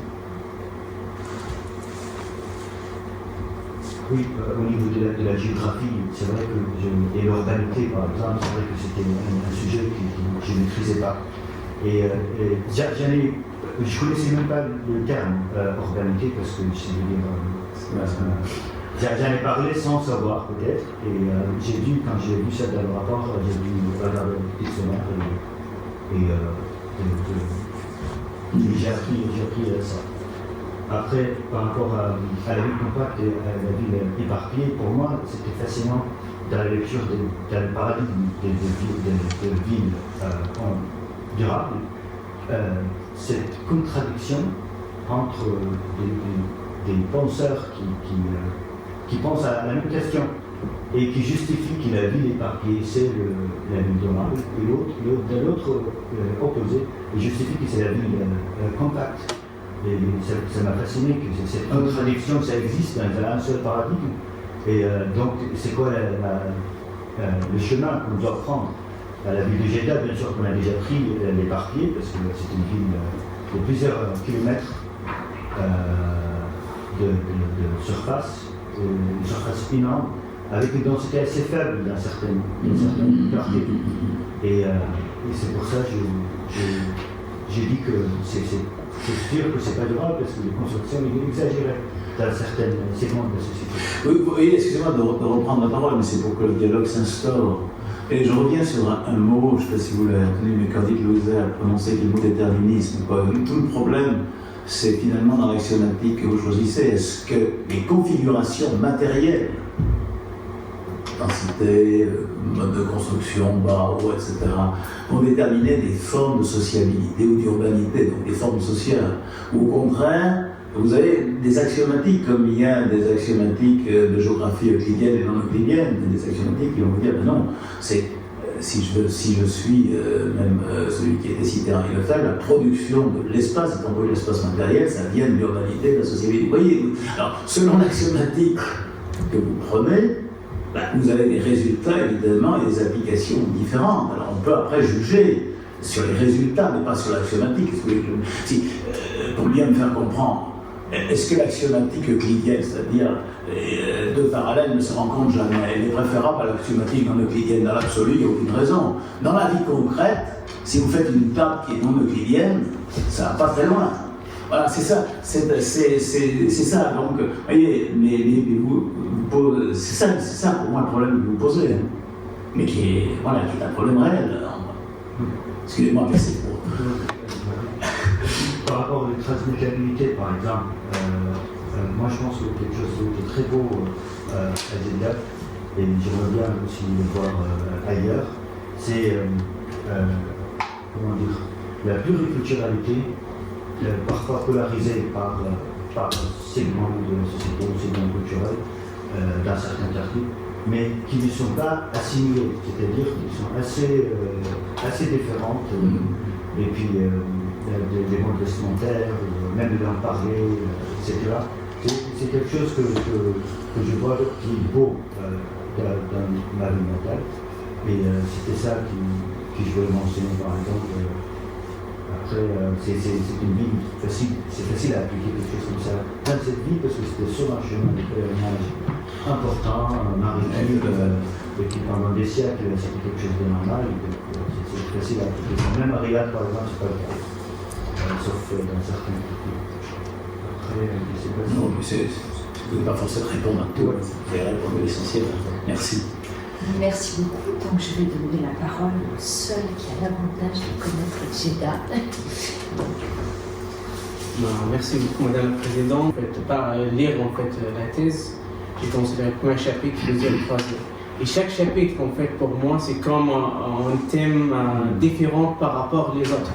En fois, j'ai l'impression que je lis une thèse en histoire, et puis en fait en économie, et puis en architecture, etc. Peut-être, on peut dire qu'en fait ça va donner quand même en fait un très vaste fond en fait au niveau de ce qui se passe en fait à Jeddah, même en fait en Arabie Saoudite.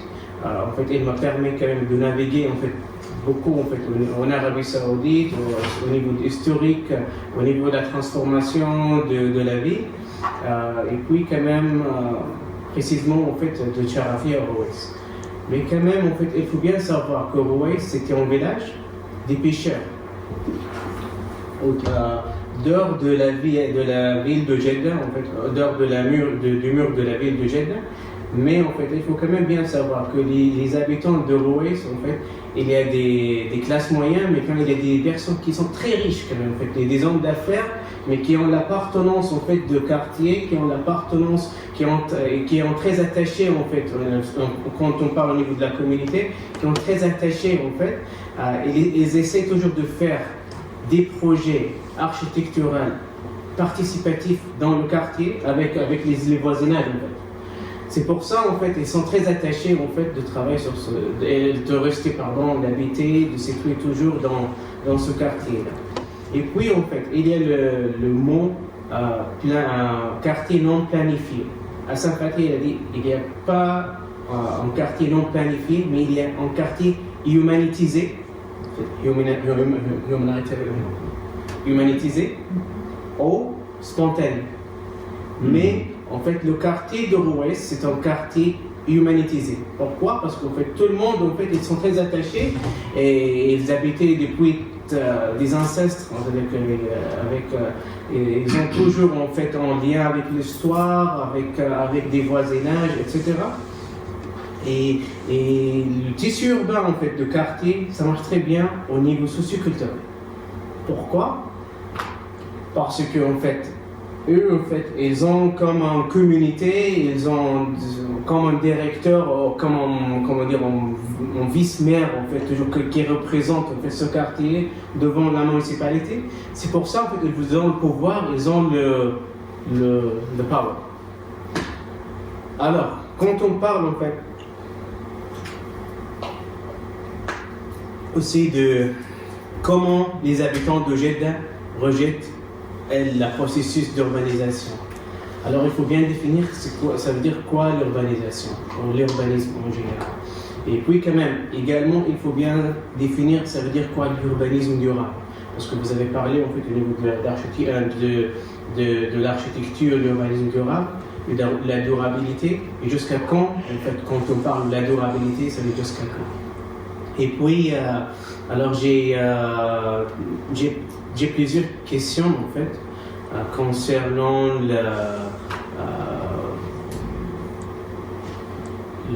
le quartier non planifié. Alors, comment on peut définir en fait le ROES comme, comment peut-être vous pouvez expliquer le ROES comme un quartier? Est-ce que c'est un quartier vraiment non planifié ou c'est un quartier humanisé? Ou peut-être, je ne sais pas si vous avez un autre vocabulaire ou une autre expression en fait, concernant cette définition. Et puis, au chapitre 5, vous avez utilisé la depth map pour faire le space syntax sur le Waha district, les oasis, le Wahat. Non, il y a un autre, le chapitre 5. La depth map, il est appliqué uniquement sur la Sharafi. D'accord, alors peut-être, je ne sais pas, il y a le space syntax. En fait, comment on peut, parce qu'en fait, sur le space syntax, en fait, on ne peut pas trouver en fait une échelle. On ne peut pas, par exemple, décider, comme si on veut faire une analyse quantitative, on ne peut pas l'utiliser comme un moyen pour mesurer la visibilité, ou la continuité, l'intégration, etc. Comment vous avez utilisé ce moyen pour décider soit au niveau de l'intégration, soit au niveau de visibilité? Merci.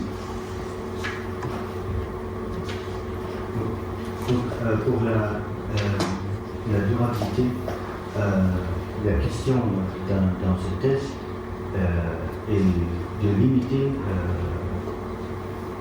l'utilisation de la durabilité dans ce test, c'est limiter l'impact et les effets de l'activité humaine sur l'environnement. Mais la ville, en définition, il n'est pas naturel et donc il a toujours des effets. Donc le but, c'est juste de limiter cette implication sur l'environnement qui peut être néfaste. Donc ça, c'est par rapport à la durabilité. Je ne sais pas si ça répond à la question. Oui. Et puis par rapport à ROES, c'était une anecdote, un sujet amené que j'ai utilisé dans l'introduction. Je n'ai pas rentré en détail avec le travail de ROES et surtout aussi que le climat a été étendu. Je supposais que je ne pourrais pas rentrer dans ce quartier. Et donc j'ai choisi un autre quartier, Charafia, c'était parce que aussi j'ai trouvé que c'était intéressant qu'il y a deux types dans le même quartier, le planifié et le non planifié. Donc je ne pourrais pas vraiment répondre à des questions précises par rapport à ROES, étant que c'était un sujet amené dans l'introduction. Par rapport à la connectivité, que j'ai utilisé, c'était des données que j'ai eues de la municipalité, des fichiers AutoCAD intégrales. Et donc j'ai pris la partie qui concerne Charafia et j'ai choisi l'échelle de parcelle à préserver, et j'ai effacé toutes les autres données. Donc j'ai utilisé uniquement les parcelles, et j'ai enlevé les objets qui peuvent, empêcher le logiciel de faire son travail, et aussi des choses qui sont, nous on l'a construit, on l'a mis pour améliorer la circulation, etc. Mais je voulais examiner le tissu urbain avec les parcelles migrantes. Et donc c'était présenté avec sans des informations quantitatives, parce que non plus ici, j'ai pas réussi de sortir des tableaux et des chiffres, mais avec des figures qui sont très visuelles, et avec des couleurs chaudes et froides, qui peuvent indiquer les rues qui sont plus, plus de potentiel vis-à-vis de la connectivité ou l'intégration. La connectivité, je ne sais pas si je vais répondre en détail par rapport au sujet, mais ouais, donc la connectivité, par exemple, c'est la rue qui est plus connectée avec d'autres rues. L'intégration, c'est différent, parce que l'intégration, le lycée a mis un point, et puis le point essaie de circuler dans toutes les graphes, en évitant les parcelles. Et s'il y a plus de circulation, l'intégration, c'est un point qui part de chaque point de graphe vers tous les autres points de graphe. Et s'il y a plus de passages sur certaines, ce sera une couleur qui est plus chaude. Donc c'était un indicateur. Et c'était très important aussi d'utiliser plusieurs outils, parce que je ne peux pas, bien sûr, compter sur cet outil entièrement. En fait, ça va nous permettre de poser ou peut-être de savoir autre chose. En fait, concernant ce que vous avez fait au niveau des études en fait, du tissu urbain, au niveau du space index, etc., vous avez alors ce qui est le plus important pour vous. Est-ce que c'est les voitures ou les espaces piétons, par exemple? Parce qu'en fait, quand on parle des quartiers non planifiés, par exemple, on trouve que les espaces piétons, même en fait pour encourager des gens pour marcher, c'est plus que par rapport aux autres. Parce qu'en fait, même par exemple, on trouve au niveau des rues, en fait, on a à Jeddah par exemple, qu'en fait le trottoir en fait n'est pas très clair. En fait, il y a des voitures c'est énorme. Mais par contre, en fait, dans le quartier humanisé, on peut dire, non, en fait, on trouve que les gens en fait, ils marchent pour faire la course, pour sortir, pour rencontrer des amis, pour aller au restaurant, etc. Je pense qu'avec cette thèse, si on a bien identifié que ce quartier il a un potentiel très important et on peut emporter en fait des réglementations en fait au niveau urbain pour l'impliquer en fait au niveau des nouveaux quartiers, on peut dire ça vient pas comme le Bassatine par exemple. En fait, il y a un quartier très riche. Quartier très grand avec des vastes rues, des villas, les gens en classe très riche, on peut dire, qui habitent là-bas, mais en fait, il ne peut pas sortir, il ne peut pas marcher. Pourquoi? Et puis en fait, à la fin, on trouve qu'il y a un trottoir au milieu des rues pour faire le sport, pour faire le jogging. C'est énorme en fait. Par rapport en fait le quartier ancien, on peut dire par exemple le quartier non planifié, humanisé, peut-être j'aimerais bien, pour moi en fait je préfère que j'utilise humanisé plus que non planifié. C'est le terme non planifié qui est choisi pour être le plus neutre possible, parce que humanisé ça suggère comment dire, tout est positif, il veut dire que c'est positif et je veux être le plus neutre possible. Après, par rapport à ce que vous dites, la circulation de quartier des Charabia, par exemple, c'est une circulation mixte avec les véhicules, c'est une circulation ralentie. Il y a des vélos, il y a des gens qui marchent. Après, c'est quelque chose qu'on ne peut pas appliquer aussi dans n'importe quel quartier parce que ça peut être dangereux. Et c'est pas idéal, mais c'est le cas, c'est la réalité. Comment dire, c'est ça, et puis de l'autre côté, c'était le coupure que cet outil nous pousse à penser. Il y a une coupure entre l'habitat et la rue, ou le quartier, à cause de circulation très vite de côté qui est arrivé, comme l'exemple que vous avez donné, le quartier de la Cité du nord de la ville. Donc c'est à peu près ça. Merci. Merci beaucoup. Est-ce que, avant que je ne prenne la parole, l'un ou l'autre d'entre vous a une question rentrée ou suscitée par les débats? Donc je vais poursuivre. Donc il n'a échappé à personne que ma présence ici n'est pas liée aux thématiques de mes travaux, puisque je travaille en géographie sociale sur des questions d'environnement, et plus particulièrement des hydrosystèmes fluviaux, et que je ne me rattrape même pas avec mes terrains, puisque je travaille en Méditerranée occidentale et depuis quelques années dans les Caraïbes, au Mexique et en Martinique. Donc ce n'est pas ce qui fait ma présence ici. Mais ma présence ici est en fait dans le cadre d'un des 3 défis qu'a cité Bernard Gauthier en début de soutenance, qui était le 3e, rentrer dans le cadre académique. Et donc dans notre UMR, Environnement, Ville, Société, j'occupe dans l'équipe de direction la place de responsable des relations avec les 167 doctorants de notre unité de recherche et les écoles doctorales. Donc je connaissais Sultan, puisque d'année en année, dans les comités de suivi, on faisait le bilan. Et donc l'an dernier, quand il s'est trouvé en situation difficile avec un manuscrit qui demandait à être revu, on a donc fait avec Bernard un travail d'accompagnement de façon à ce que rendre cette construction scientifique plus claire et pouvant être soumise à un jury.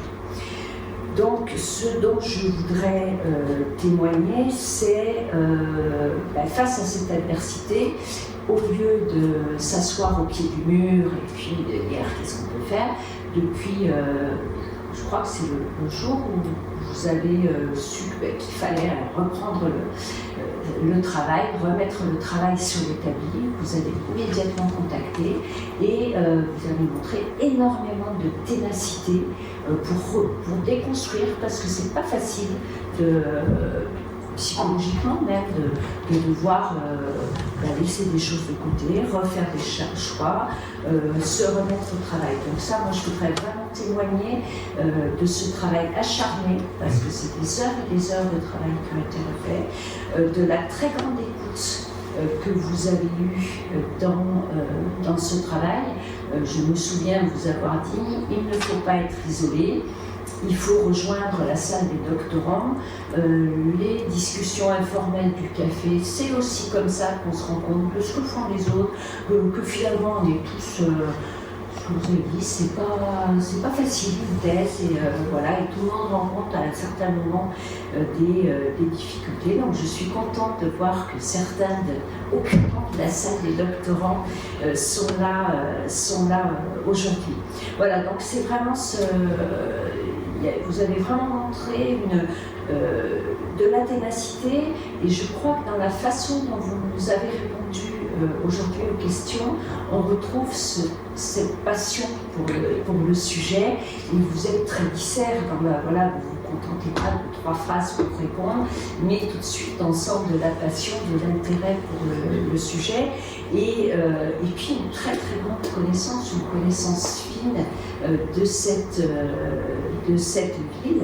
Donc j'ai bien sûr lu avec beaucoup d'attention ce gros volume, puisque je me souviens avoir dit, mais une thèse, ça peut ne faire que 300 pages, mais non. Vous avez été jusqu'au bout de l'exercice, et donc on a un gros volume aujourd'hui. Donc j'ai eu ça avec, je dirais, un œil, non pas de spécialiste en géographie urbaine, mais effectivement c'est un travail qui est très réflexif. Vous nous donnez énormément de données, ça a été dit sans doute parfois trop. On a des petits soucis d'échelle, on a des données à des échelles où on n'avait peut-être pas besoin de partir d'aussi loin pour arriver à votre travail. Moi j'ai beaucoup aimé toute la partie quand on se rapproche des habitants, de l'habitat, où votre posture d'architecte urbaniste prend le dessus. Il y a des choses absolument passionnantes. Une grande liberté de parole dont j'ai parfois sur certaines pages été étonnée, parce que là aussi, notre regard occidental, on a une impression je dirais, peut-être de paroles non libres dans certains pays, et j'ai finalement découvert que vous alliez loin, peut-être même plus que ce qu'on s'autoriserait dans un travail universitaire.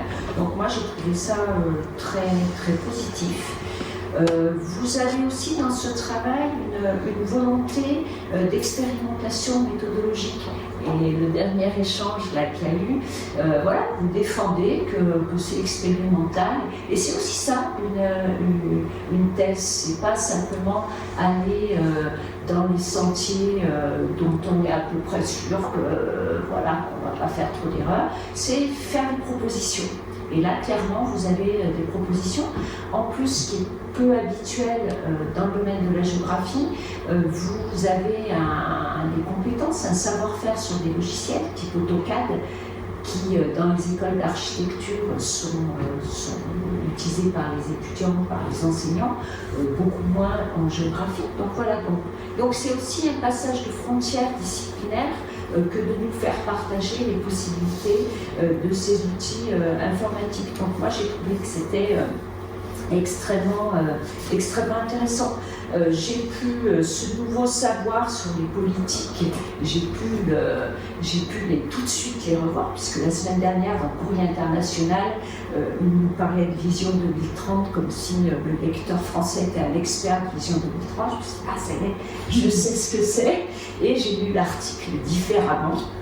Donc voilà, donc il y a beaucoup de choses informatives, et je pense que c'est effectivement important qu'il y ait des thèses sur des villes.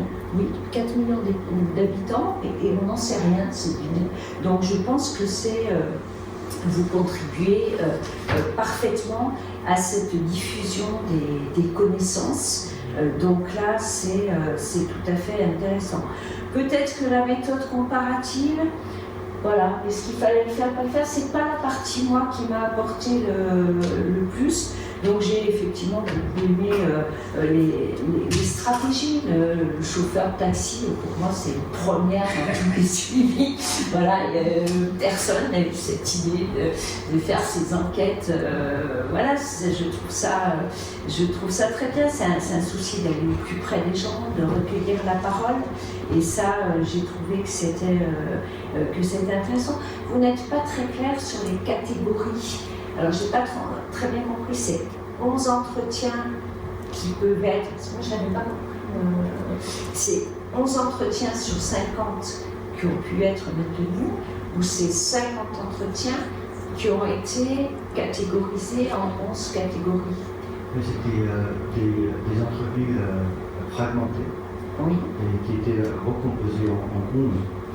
D'accord, c'est en tenant compte des choses, ça vous a fait la compréhension était plus proche, parce que je m'étais dit, mais 11 catégories, c'est beaucoup, et ensuite je ne retrouvais pas un tableau qui me... D'accord, donc ça je comprends mieux.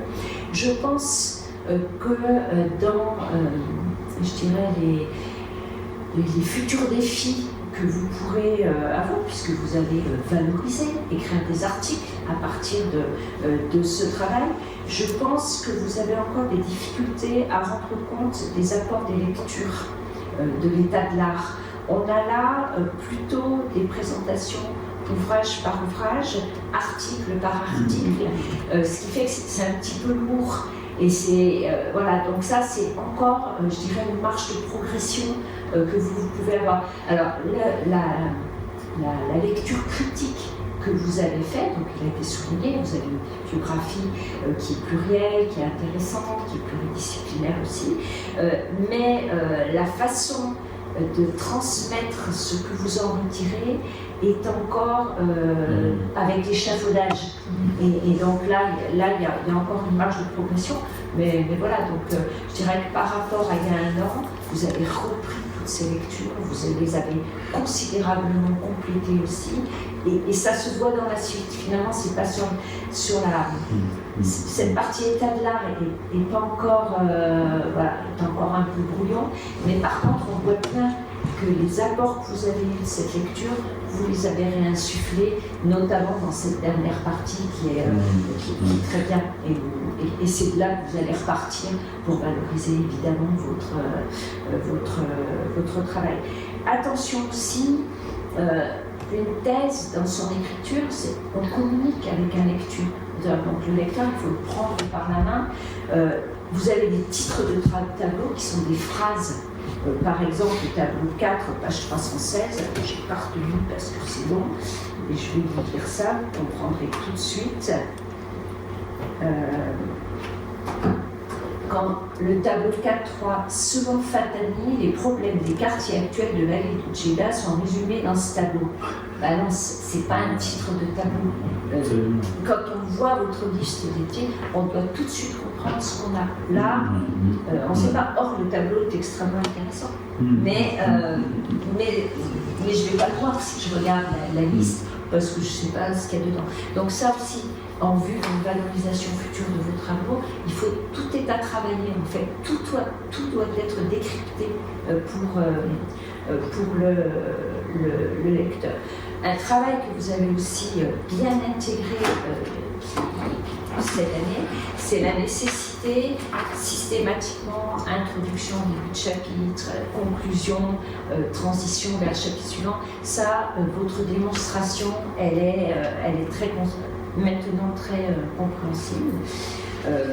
Donc beaucoup de figures originales, vous avez fait un vrai travail, donc en mélangeant les cultures à la fois en géographie, alors sans doute pas tout à fait réussi sur certaines cartes, mais aussi avec le savoir-faire d'architecte. Moi j'avais noté page 362, celle sur les inondations, voilà. Vous avez, moi je trouve qu'il y a une vraie qualité des photos, et c'est pas des photos, je dirais, pour nous faire découvrir la ville, c'est vraiment des photos, on va garder nous des images vous nous faites comprendre la ville, c'est pas qu'une illustration pour nous la faire découvrir, vous nous la faites comprendre, et ça c'est extrêmement important, et ça je crois que c'est vraiment votre connaissance de la ville et la hiérarchie, la grille de lecture critique qui permet. Alors ça a déjà été un peu dit, on a des répétitions, par exemple sur l'historique du développement de Jeddah, ça revient plusieurs fois, sous différentes formes, mais ça revient plusieurs fois. Donc ça pourrait. Sur l'aspect comparaison, page 376, par exemple, sur les favelas, ça va peut-être pas au bout de ce qu'on pourrait attendre là non plus. Ça demandait, après, une question de temps. Peut-être vous étiez trop ambitieux sur tout ce qu'il y avait à faire. Et puis donc, moi, je m'étais noté que sur la connectivité, c'était très technique, c'était prometteur aussi. Il y a peut-être quelque chose à creuser sur cette flowchart. Ce qui est sûr, c'est qu'on a des données de première main, et ça, c'est vraiment intéressant. On en a un décryptage qui est fin, et notamment sur l'échelle de l'habitat. Moi, j'ai trouvé vraiment très intéressant cette reprise de plan d'appartement, où effectivement, là, vous faites le lien avec le culturel. On se dit, ben oui, effectivement, les espaces hommes-femmes, les espaces de convivialité, les espaces familiaux, en fait, vous nous faites comprendre tout le fonctionnement du pays, mais vous nous faites surtout comprendre les incompréhensions qu'on peut avoir en tant que Français dans nos villes. Moi, je suis toujours désolée de voir dans certains quartiers tous les volets fermés. Je me dis, il y a des grandes fenêtres, des baies, et les gens ils vivent avec les fenêtres fermées. Et en fait, j'ai mieux compris en fait les attentes qu'on peut avoir. Voilà. Donc ça m'a paru tout à fait intéressant. Cette idée des 3 échelles d'exploration, elle est très géographique. Et vous en êtes bien sorti. Puis donc dans les annexes aussi, vous avez bien compris ces annexes. Donc, Je pense que peut-être si on avait, on s'était dit on se donne un an et pas plus, je pense qu'on aurait encore simplifié l'exercice et qu'on serait peut-être arrivé à mes 3 semaines. mais c'est plus les choses qu'on doit y trouver, ils sont, et on en a encore qu'on aurait pu évaluer. Donc vraiment, moi aussi, je vais me joindre à Louja en vous adressant des félicitations parce que c'était pas facile. Merci beaucoup. Donc, est-ce qu'on peut simplement, parce que l'intérêt de la soutenance, c'est pas simplement de vous juger, de vous décerner un titre. bien sûr. Je ne veux pas préjuger, mais que vous allez avoir avec évidemment. Bon, c'est évident. Bon, mais c'est d'échanger. Et comme nous sommes des enseignants, d'enseigner. Alors, je voudrais vous montrer simplement, par exemple, qu'un élève a pris, ce que j'appelle l'enlèvement de l'échafaudage. Vous citez, en effet, par exemple, 2 auteurs, François Choël, La règle et le modèle. Vous citez le vocabulaire de notre ami Bernard Gauthier, que j'aime bien, parce que c'est l'œuvre qui nous a réunis un jour. Bon, alors, comment vous enlevez l'échafaudage? Vous enlevez l'échafaudage simplement, au lieu de juxtaposer, par exemple, François Choël dit ça, et puis Bernard Gauthier, 30 ans après, dit ça, ou 40 ans après, dit ça. C'est qu'il faut que, au fond, vous partiez de vous. C'est-à-dire que votre articulation, c'est vous qui la créez. C'est des idées, et puis vous appuyez ces idées personnelles que vous avez digérées, en quelque sorte, mais qui sont faites de vôtres, en vous appuyant sur tel auteur. Tiens, je retrouve tel auteur. Vous voyez, c'est pas de la mauvaise appropriation, ça. Alors vous voyez, c'est ça enlever l'échafaudage. Et vous êtes en effet, je vais être non pas méchant, mais reprendre quelque chose, vous êtes de brut de décoffrage. C'est-à-dire que voilà, c'est une idée. Voilà. Donc j'aime bien, moi, quand on voit en effet les traces des coffres, mais on aime bien aussi quelquefois que la paroi soit lisse. Mais c'est pas méchant ce que je vous dis, c'est simplement pour vous aider, mais je crois que vous êtes plus que sur la bonne voie. Excusez-moi de cette. Non, mais cette remarque est très intéressante puisqu'on est aujourd'hui au moment de la valorisation. Évidemment. C'est pas, ça se termine pas. En fait, elle est pour accompagner la suite. Ça se termine pas en octobre. Hein, ça c'est fini. mais c'est pour accompagner la suite. Et, voilà. Je crois qu'on va vous demander de tous avec Romain de sortir. Nos amis comme docteur de l'Université de Lyon en géographie et aménagement, et même si ce n'est plus de vigueur, nous vous félicitons pour ce parcours exemplaire de doctorat. Voilà, félicitations.